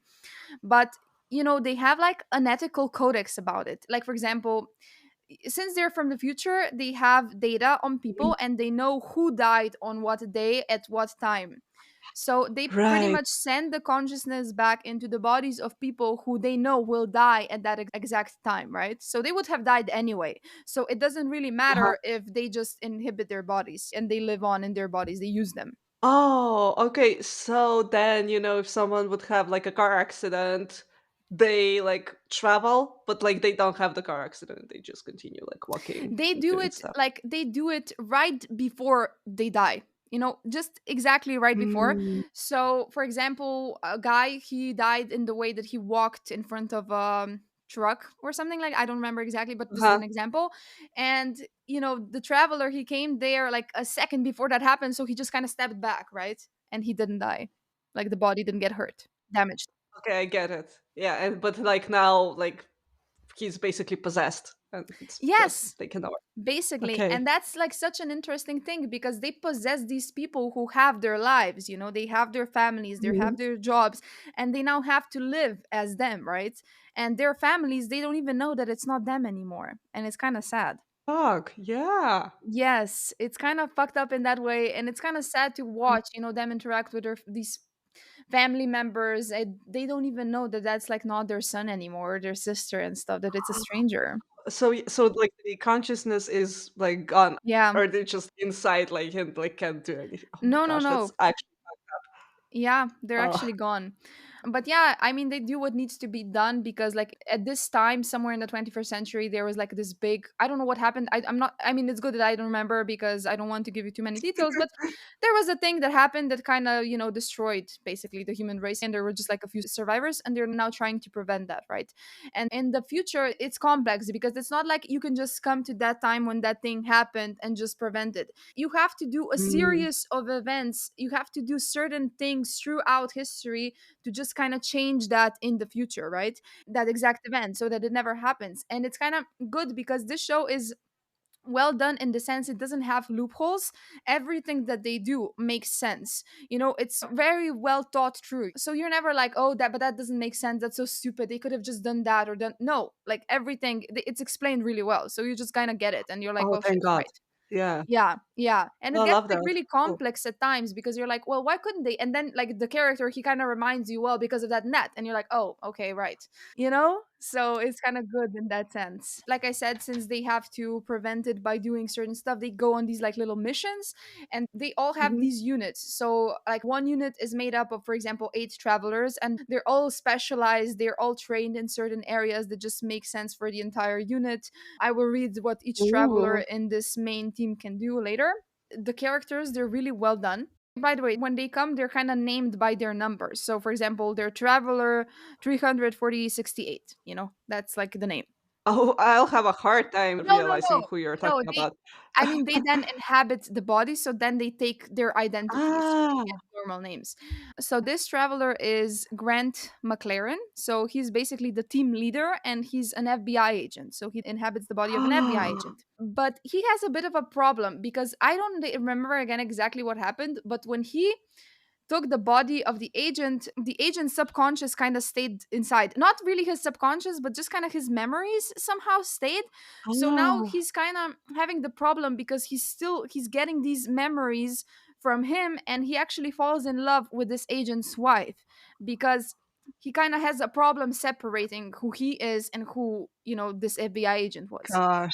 Oh my gosh. Yeah. Okay. I don't remember what was the glitch with him, but yeah, something went wrong in his case. And I think that the way this agent died was that he was shot like on duty. Okay, the next traveler is Mercy Wharton. She's so nice, by the way. I love this one. She's the team's medical specialist. So the woman that Mhm. was, Mercy, she actually suffered from severe physical brain damage. So she was kind of mentally impaired. I think she couldn't think properly. She needed an assistant, to take care of her, Mhm. stuff like that. So now, all of a sudden, when this traveler arrives in her body, she can actually speak normally and she doesn't have the mental impairment. So everyone in Mercy's life is kind of shocked. What the fuck happened? Why is she like, Yeah. let's say, normal now, And it's kind of weird because when this traveler arrives in Mercy's body, she doesn't understand why everyone is speaking so slow to her, and just being very like Yeah. calmer. And she's like, why are you talking to me that way? And people are just like, wait, what? So it kind of has that like kind of comical aspect too, because they have to, understand these bodies and their lives. Mhm. And it's good. It's good. And also Mercy, like, she develops a cute romantic relationship with someone, and that relationship is like really, really cute, and it's super adorable. Yeah. Okay. Okay, then the next one is Carly Shannon. So she is the team's tactical specialist. She's the one that kicks ass the most. Like, the body that she lands in is really thin, skinny, but she can beat anyone's ass. She's super badass. And she's also a single mother. So she has to take care of a child and she has no idea what she's doing. So that's kind of cute and funny. Oh my gosh. But if I remember this correctly, it starts off for her as a burden. She's like, I have to take care of this kid now. Like, I have more important things to do. But she actually falls in love with the kid, and she really becomes protective of it, and it's adorable. Oh my gosh, okay, that's good. Oh my gosh. Yeah. That must be imagine Yeah. your mom, like, got possessed by a fucking demon from the future and now they're raising oh my gosh, that sounds fucked up though. But Yeah. But okay. I think the child can notice the difference because it's really young. I think Mm, like the kid's a few years old, just, he won't know. okay, But yeah. still, it's sad. Yeah. Okay, then we have Trevor Holden. So he's the team's technology expert.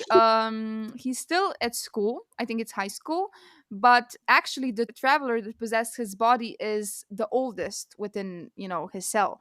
So he's actually Okay. really old. I think he's like 80 years old, this traveler, and now he's possessing like a kid from high school. So that's kind of also funny because Trevor, by the way, the kid, he used to be an asshole. He used to be a jerk, and Mm, now he's mhm. possessed by this super intelligent adult. And the things that this man says, they're so, so like deep and clever. And it's so weird to everyone Yeah. around Trevor because his mom, for example, she's used to the jock, she's used to this douche of Mhm, a son. He doesn't care about anyone but himself. mhm. And now all of a sudden he's talking about Einstein and the world. And, he has these deep quotes and thoughts. And everyone's like, what the fuck is going on with you, dude? Like, what is wrong with you? Character And development. exactly. Yeah, it's so funny. He's hilarious. And it just doesn't Oh, because like when you look at him, he just looks like this jock, like this young man. And the things he mhm, says, it's mhm. not compatible with the way he looks, so it's funny. Oh, that is reminding me of the Umbrella Academy. Like, what's his name? Like Oh, the little five. one. Number 5. Yeah. Exactly. Exactly, yeah. Just that this guy, he's not as sarcastic like 5 is, but yeah, for sure. That's the Okay, vibe. yeah. This man, he's actually very knowledgeable, he's spiritual, and he's really kind. And then we also have Philip Pearson. He is the team's historian. And so he basically is important, obviously, since they're in the past. He knows everything, what happens when, what time, what age, everything. He has a photographic memory pretty much, so he's like super smart. Uh-huh. But the problem with him is that he actually inhibits the body of a drug addict.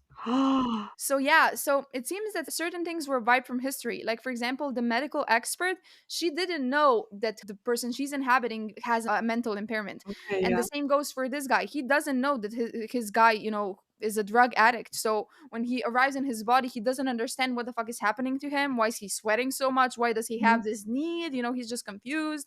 And also he doesn't tell anyone. He doesn't tell anyone in his team that he's a drug addict, but he does drugs secretly because he can't help himself and stuff. So yeah, it's a problem for sure. And of course, as a drug addict, you have those tremors, your hands shake, and when you have to do shit, it can be dangerous. So it's complicated. And yeah, it's such a complex show. Like I said, like these characters, they have to inhibit these bodies, they have to live the lives of these people. And it's so well done and they're so well developed. Oh my gosh, that's so cool. Can I ask you a question though? Because Hmm. you said Hmm. that everything is explained and there's no plot holes. So, with the woman who has the mental impairment, with the traveler like inhabited her, I would say the physical and mental problems, I guess they don't affect the traveler. She can just like think normally and function normally.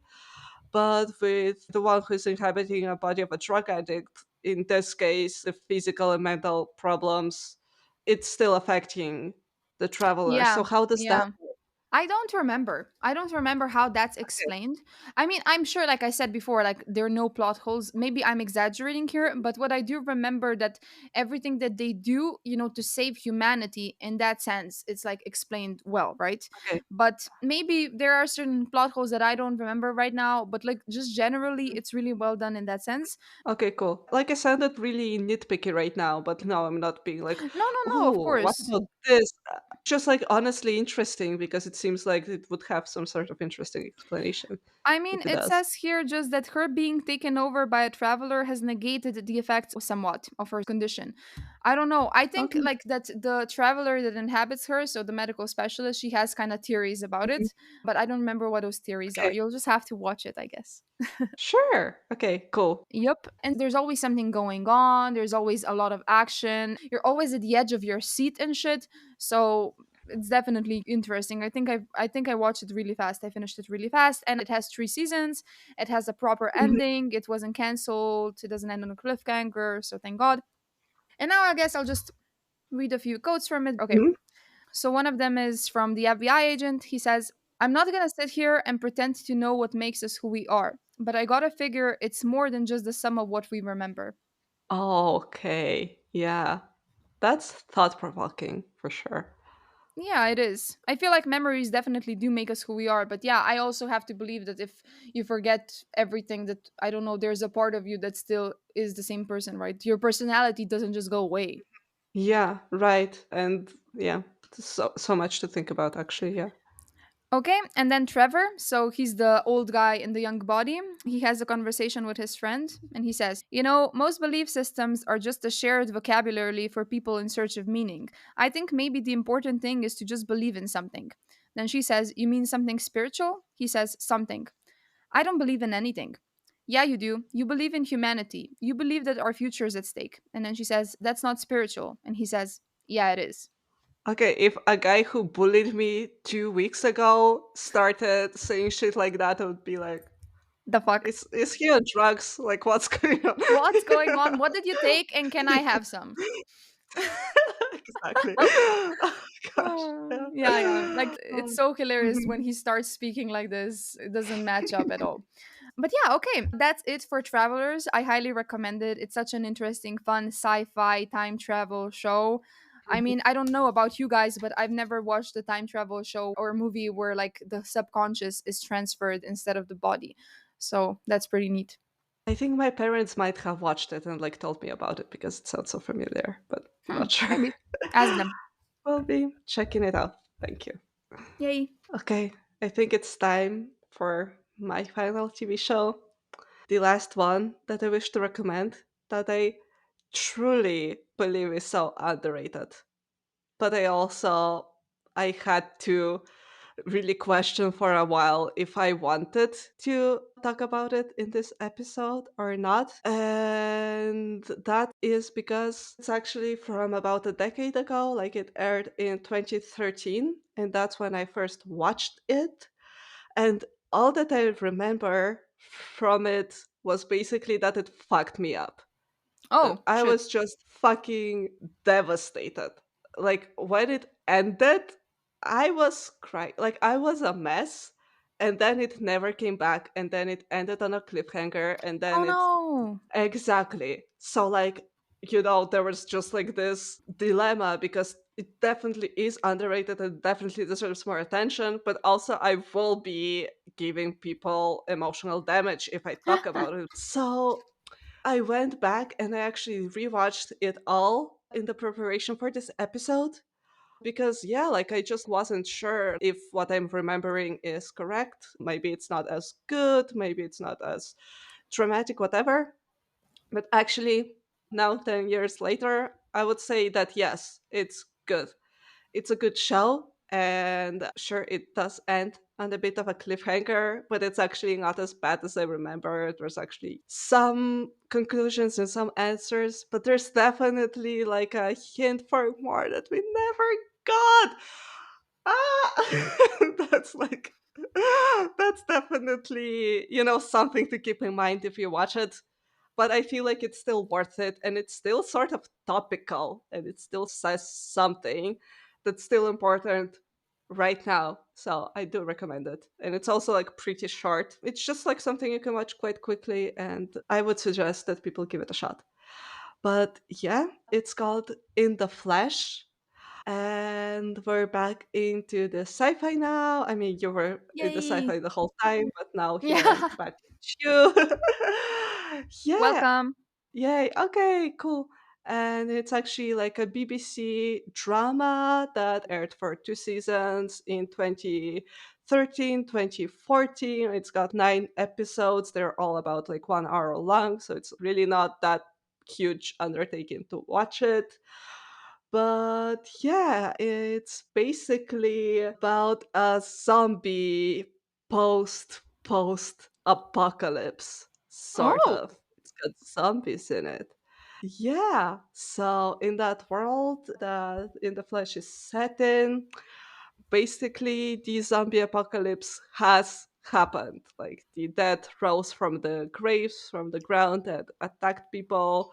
That's like what happened. That was the reality. So, people everywhere around the planet had to live with this. The whole society was disrupted. People had to live in like completely different way.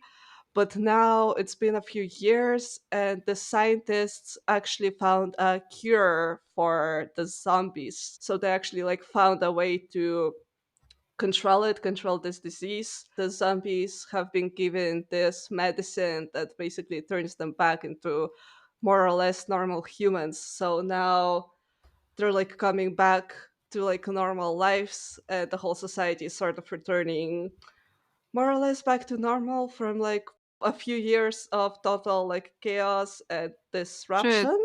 Exactly, right? can't imagine. Actually, I was watching this and thinking how absolutely surreal it is to watch it in the wake of the global panoramic that happened a few years ago. That's true. I swear to you, it was a bit surreal to watch it because of how prophetic it was in regards to how society would act to like a big sort of disruption and a change of lives. I mean, obviously, we didn't have zombies in our reality. Thankfully. I know, right? Yeah. But still, like back when I was watching it as a 15-year-old, my sweet, naive little self. Like, I wasn't thinking that one day I would watch it and think that standing in like a huge line in a government building waiting to like get this medicine that will allow me to reintegrate back into normal human society would be relatable. Yeah. But here I am, and it is, and that's our timeline. Actually, when I was like a bit younger, I don't know how old, but I always imagined it would be like this or even worse. I was very pessimistic about society, and I like imagined once the ice melts in the Arctic, all these viruses that were trapped in there would come back and they would kill us, and we would all be fighting like animals for toilet paper and shit. And that's exactly what happened. So I'm a prophet. But yeah, no, I can see that because I watched a lot of, movies and TV shows that were also like a Mhm. pandemic kind of a way and they were filmed before Yeah. Corona. And I was like, well, shit, they nailed it. Okay. Yeah. And also the night's still young, the ice is still melting, so we're up for a good time in the next few For sure. decades for sure. Yeah. Okay.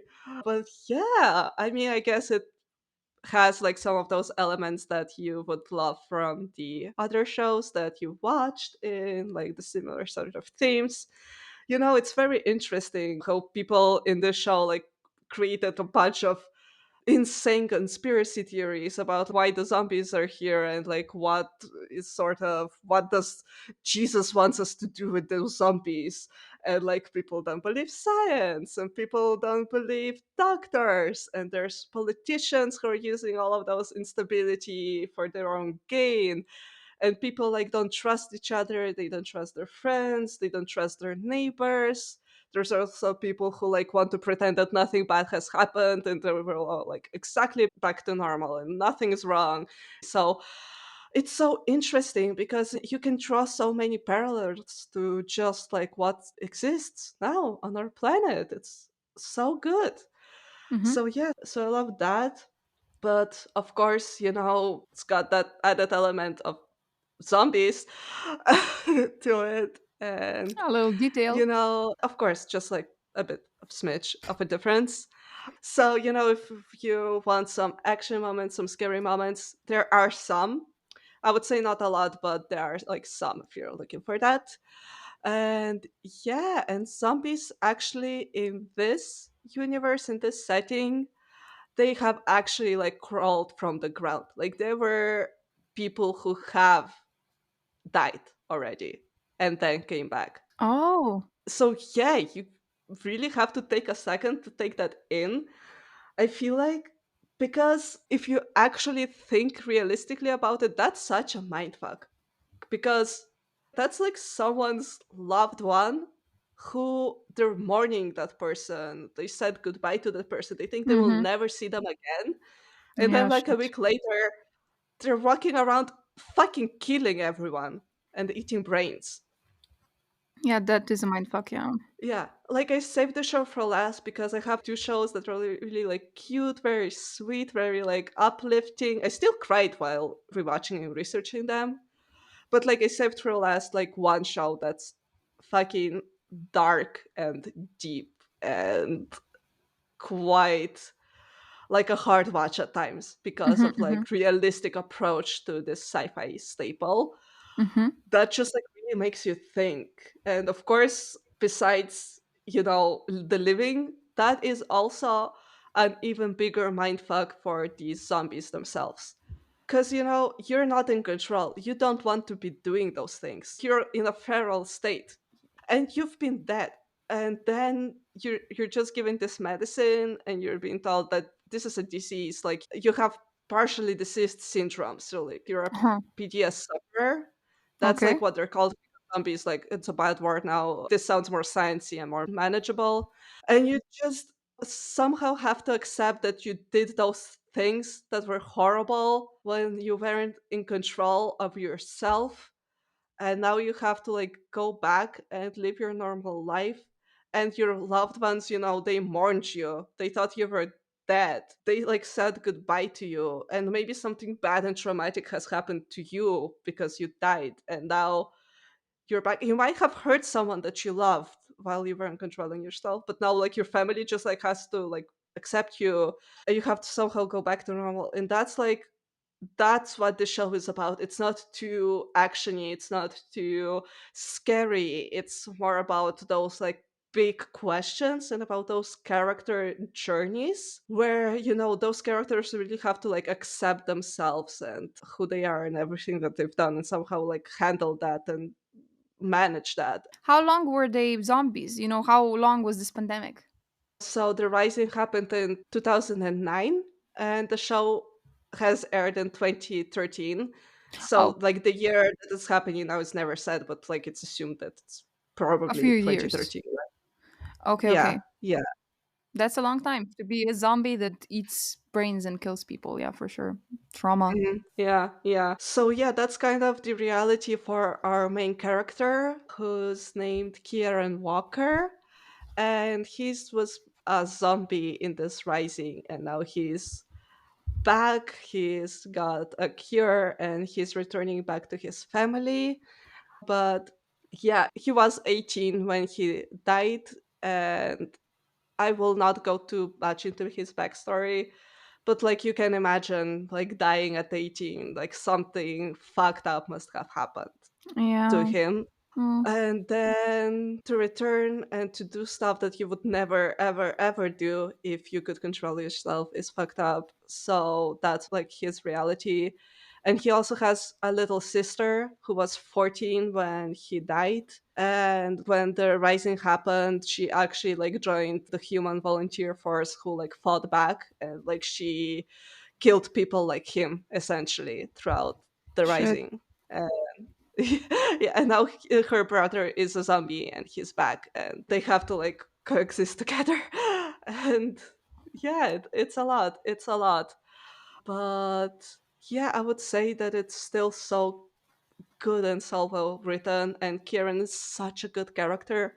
I love him so much, because the living, the humans, whatever, they want zombies to just act like nothing bad has happened, to just like repress this trauma and say like, okay, that wasn't me.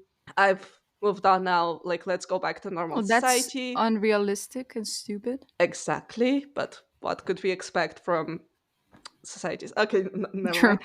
And then we have zombies or PGS sufferers, and some of them believe that actually everything they did is justified because they were all fighting for survival, right? It was a war. The living killed the dead too, so they had to do what they had to do to survive, and there's nothing shameful or bad about that. And now they're better, so why look back on it, So that's how some zombies think, or some even think like now we're better than humans because we don't fear death, like we can't get killed, we're immortal. So that's also like a philosophy that some Hmm. have. they're even better, like they're superhuman, basically. Yeah. But when they got the cure, did any of that stick with them? Like, for example, they still can't be killed. They're still very hard to kill. They're still stronger or something like that. Did anything stick, or are they normal now? So basically, I think that the only way you can kill a zombie is by like shooting them in the head or like beheading them. So Mm-hmm. that's like the way to stop them, or maybe like burning, so like those sort of like really extreme ways you can kill a zombie. But otherwise they don't feel anything, and they can't like, yeah, they can't like be hurt or be killed. Like if you just like stab them in the stomach or something, they won't feel it and it won't affect them at all. But Mm-hmm. that also means that they can't actually feel, you know touch or cold or warmth or anything. They can't eat, they can't drink, their bodies can't handle that. So this all still stays even with the cure. Like the Oh cure shit. solves like the mental problems, but they're still like inside of their dead bodies, essentially. Oh shit. Right. Ugh. Yeah, and their appearance is different too. Like their faces are like super, super pale, basically like how I look in the mornings, but a little bit worse. Uh, and their eyes don't look like normal human eyes. They like white with like a little bit of veins, like dark veins inside them or something like that. Oh, okay, Well, okay. yeah, so the appearance is like really scary and very different. And that is, again, also a reason why many people in society are still scared of them, even though they're like cured. There's still like I such get a that. stigma. Yeah, yeah, Yeah. yeah. I Yeah. mean, people always fears things that are different, right? Exactly. So there's also this growing sentiment that, a rotter's a rotter. Like they call zombies rotters. And Uh-huh, there uh-huh. will always, you can give them medicine, but they're still monsters and nothing can fix them. So there's people who believe like they still need to be hunted and they have no place in our society. And that's like a big sentiment in Raritan, which is where Kieran is from and where he moves back to his family. So yeah, like that society in this village is like really not open-minded and not accepting. And yeah, he has to deal with that. I mean, they didn't like him even before. They didn't like him when he was alive, and now this added level of stigma. And I feel like the show like is handling those themes so well, because the whole zombie thing, it's reminiscent of other ways you can be stigmatized in our society and Of course, ostracized yeah. in our society.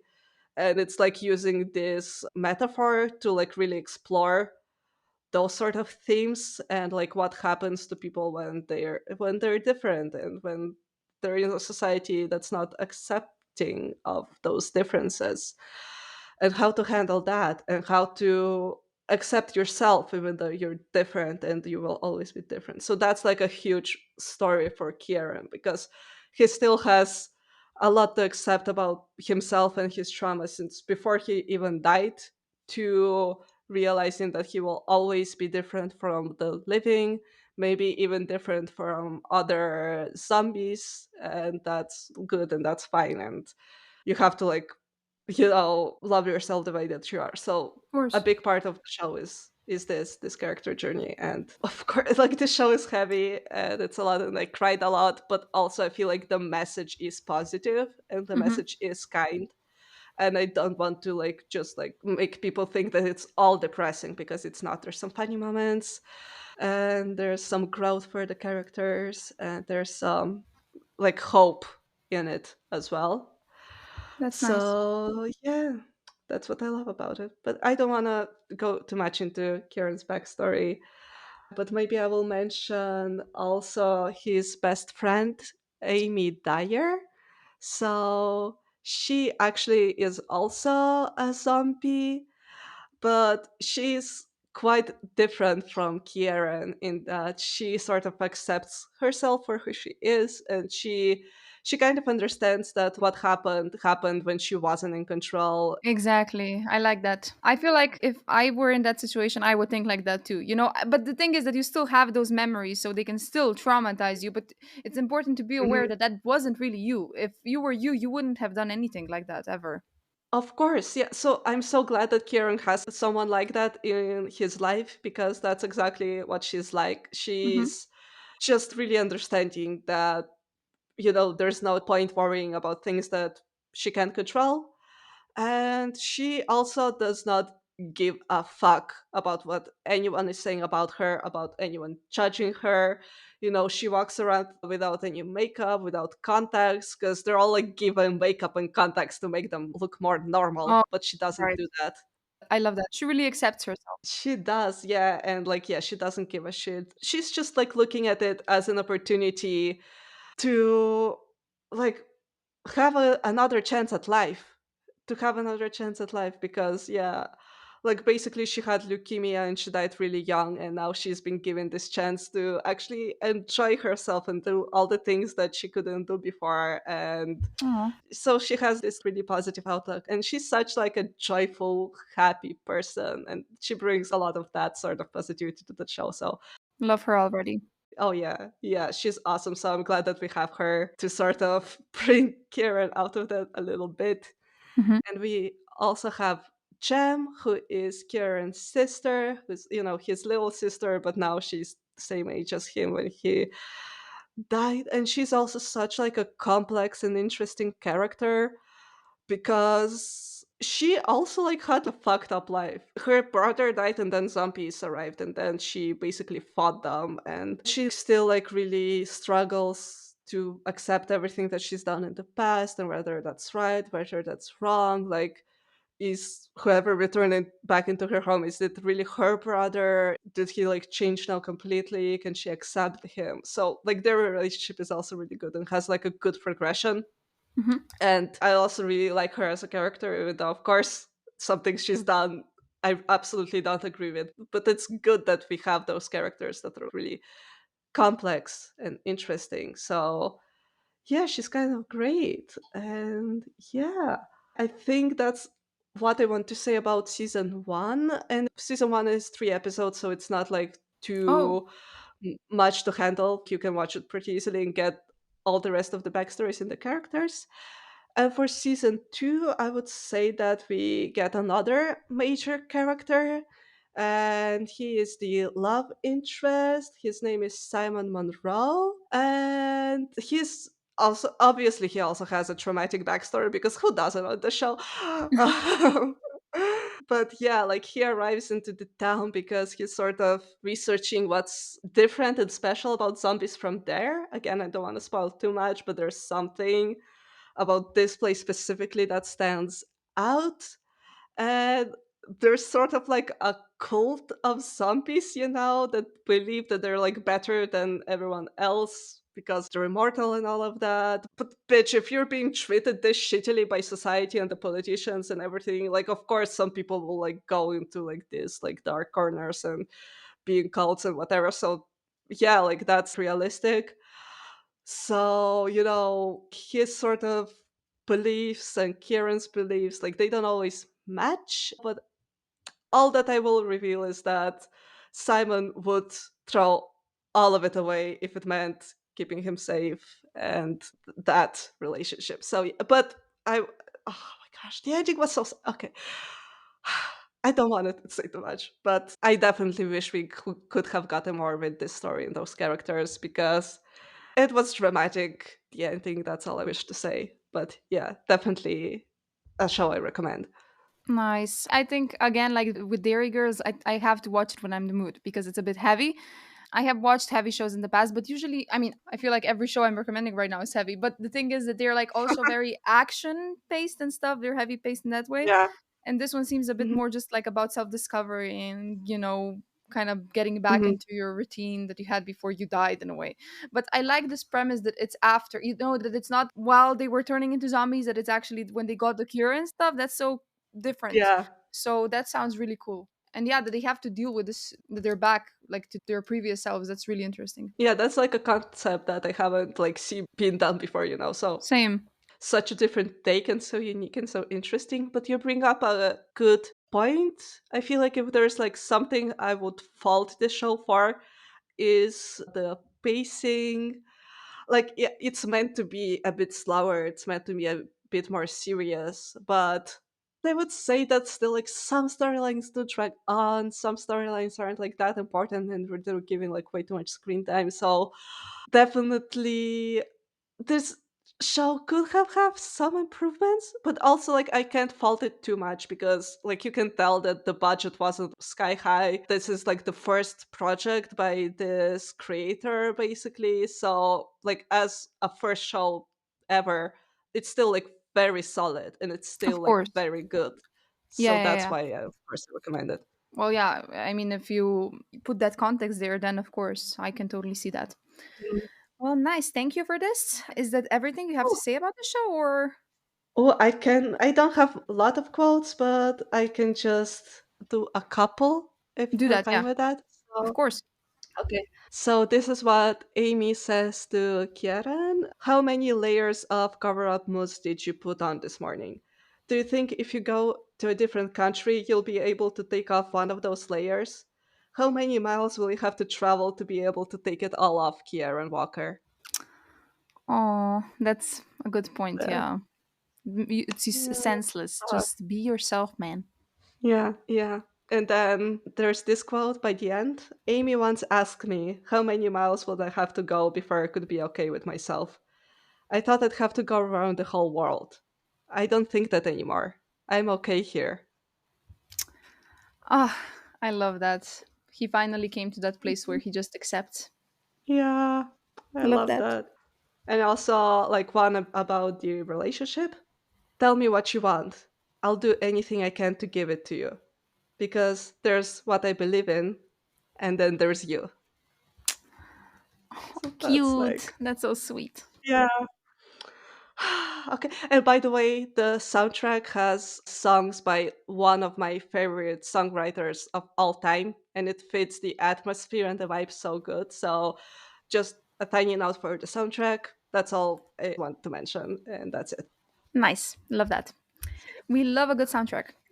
Okay, so now I have my last TV show. I actually wanted to have five, but then this episode would be like way too long. I mean, it's already pretty long, but I think I'm gonna use the other one. We're probably gonna do futuristic TV shows, so that one can be put there. Okay, so for my last pick, I chose. So the name of this show is like actually a date, and I don't know how to actually say it, so I'm just gonna say it like it's written 11.22.63. So basically, 22nd of November 1963. Hmm. It's a sci fi thriller, also historical, and it's a mini series. The main actor is actually James Franco, and he does a really good job in this role. He's really good. And it's based on a Stephen King novel. Anya actually has watched the show too already. So if you have anything to add, feel free, please. Okay, Cool. so it basically revolves around Jake Epping. He's a teacher that gets a chance to travel back in time to avert the death of John Kennedy, JFK. However, history in a way fights back because like it doesn't allow Jake to change shit. You know, what happened happened. And also his love for the era and a woman that he loves endanger him as well. Mm. So, yeah, it's really a pretty story and it's an interesting way of also again presenting time travel. I'm not going to go too into detail there, but the thing is that when he goes back in time, he can't leave. He has to stay there, and the only time period that he can go back to, I mean the only year, is 1960. And the thing is that the assassination happens in 1963. So that pretty much means that if he wants to prevent that, he has to stay there for 3 years so that that shit doesn't happen. He has to live there. He has to get Hmm. alive. And yeah, that's of course complicated. Like he gets emotionally attached to certain people. He meets so many amazing people. It's so good. The characters are really nice. And the woman that he falls in love with, her name is Sadie. She's so adorable. She's such a sweetheart, Hmm. such a kind-hearted person. And she also has like a difficult, past. She was like in a situation that just wasn't good for her because, of course, women of the time, I mean, even today, you could argue it's still not the way it should be in regards to equality, but Yeah. we're not going to Yeah. get into that. So, yeah, she's faced some difficulties in her life. And there's also another female character that we meet. She's actually a woman of color as well, who lives at the time, and she works at this school where Jake teaches at. And she's the only black woman, I think, that actually works there. So she also faces a lot Uh-huh. of shit she has to deal with there. And the thing for Jake, it's difficult because he comes from the year 2016, right? So he's not Yeah. used to that. He doesn't want to deal with that. So he's very outspoken. He defends people that he feels like defending. And it's really good that he sticks up for them. But at the same time, he can't really do anything. You just have to allow time to, happen, I guess. But of course, it's difficult to see something like that and to watch that and to live that. Like, I can't Hmm. imagine going back in time and have to live with that biased shit. I mean, discrimination and shit in that kind of an like Yeah. obvious way. And no one actually does anything about it. It's like normal. It's supposed to be normal. Yeah, it's fucked up. But then also, if you interfere too much, like maybe you could bring even more shit to that person, for sticking up for Yeah, them. It's you can too make difficult. everything worse. Hmm. So it's a difficult Hmm. situation he's put in, but yeah, he eventually does decide to go back and to try to change it. And he also like tries to change something that happens to someone that he knows in the present time. He tries to make that person's life better by getting involved in a family situation. And it's also really complicated because like it almost backfires a lot of the times. But yeah, I'm not gonna go too into detail there. But at the end of the day, like this Hmm. show has it all. It has action, it has romance, it has really cool characters. Jake, he's also kind of a morally gray character because you don't always agree with him and with his Hmm. decisions. But at the same time, he's put in such a difficult position that you can't really hate him for it either, right? And oh my gosh, it has one of the best endings. I mean, it's such a bittersweet ending. I feel like I actually read a comment on YouTube under the trailer. Basically, this person said, "There is no strong man who can endure the end of this series without crying." Oh yeah. Because, right? I mean, I cried so hard when I watched this. I was sobbing. It just hit me in the gut. But at the same time, it's not necessarily a sad ending. It's not, it's bittersweet, like I said. Hmm. It's sad and it's happy in a way too. It's difficult, but in anyways, it just has it all. It's super interesting. And also the time period at the time, like if we don't think about the inequality and all of that shit, it's really, aesthetically pleasing. The Yeah. outfits, the music, the vibe, the cars. Oh my gosh, the Oh, cars are beautiful. Right? thank Oh, those classical cars. exactly. That's like the Oh, first thing I texted you about it. I was like, bitch, yes. why don't we make cars that look like that anymore? I mean, I Yeah. get that those like are difficult to drive now and dangerous to drive. So why car manufacturers that are watching this show, as I know you are, make cars that look like 1960 cars but have modern hardware in them? Please, what's stopping you? I would buy one. I'm sure those cars exist too, Anya. I'm sure those cars exist too, but we're just like not car people. I'm not a car person. I'm not the type of girl who, I don't know, BMW drives by and I'm like, "Oh my gosh, look at that BMW. It's so beautiful." Like I'm not Nope. that type of person, but still I did notice the cars in this show because they're just so nice. And yeah, the first car that Mhm. we see when he arrives to 1960 is so beautiful. And like guys, if you watch the show, you'll understand. If you're a girl, you'll especially understand. But if you're a guy, you'll also understand why a girl might like that car, right? So it's so good. Um and yeah, like it's a mini series, like I mentioned before. So obviously, it just has one season, and it ends properly. There's no questions there. And like I said before, it's also based on a Stephen King novel. And Stephen King, he has some pretty good novels. He's a really good writer. Mhm. And of course, books are usually always better than the TV show, than the movie. And in this case, it's the same. People say that the book is even better, but I don't think I want to read it just because this ending kind Okay. of destroyed me a little bit. So I'm not sure Yeah. if I want to experience that again. Oh, I get that. Or maybe like in a few years when it's kind of Maybe. faded and you can like handle it again or something. Exactly, exactly. Mhm. And yeah, it's so cool when, he tracks, wait, what was JFK's killer? What's Oswald, right? Oswald? Yeah. Yeah, Yeah. he's, I mean, no one really knows if it was Oswald, but he's the supposed killer of JFK.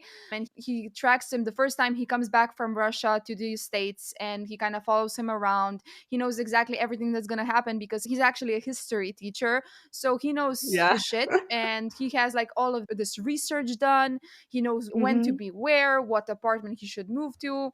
I mean, he actually Mhm. interacts with Oswald too. So it's just such a mind fuck. And like, when you come to that part, like that date when the assassination happens, and like when you Yeah. watch it unfold and everything that happens, you're at the edge of your seat. Like it's so good. Yes. Yeah, So dramatic for so sure. good. And when I watched the trailer, by the way, watch the trailer if you want to get hyped about it because it's a good trailer, I think. And the comments under the trailer, they're like, why does no one know this show? Why did I not find the show sooner? It's so good. And I'm just like, I don't know, because we live in like such an age where there's so much media produced that the hyped shows just get so Mhm. hyped that like these good shows, they just get drowned in the background. They're just nowhere to Yes. be found. And it's so sad.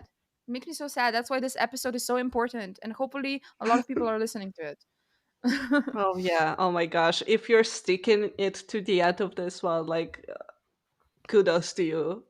Let us It's know if long. you do it. Yeah, yeah. Yeah. And now you're legally obligated to watch the shows. I believe way to get out of that. Sorry. Yeah. So Talk just to us after that. you can do it, like you can do it in whatever order you want. Like just make a list and watch whichever is your favorite first, and then the last. It doesn't matter what order. Just watch all of Mhm. them. That's like the Just start important with part. my one, but yeah. Yeah, or mine. But yeah, I'm really glad that like we really picked different shows. I feel like I Mhm. picked two time travel shows, and you picked like Derry Girls, for example. It's like such a realistic Mhm. comedy and stuff. So it's very diverse. I think anyone can find like anything they want to watch in this Yeah. list of ours. Yeah. Hopefully.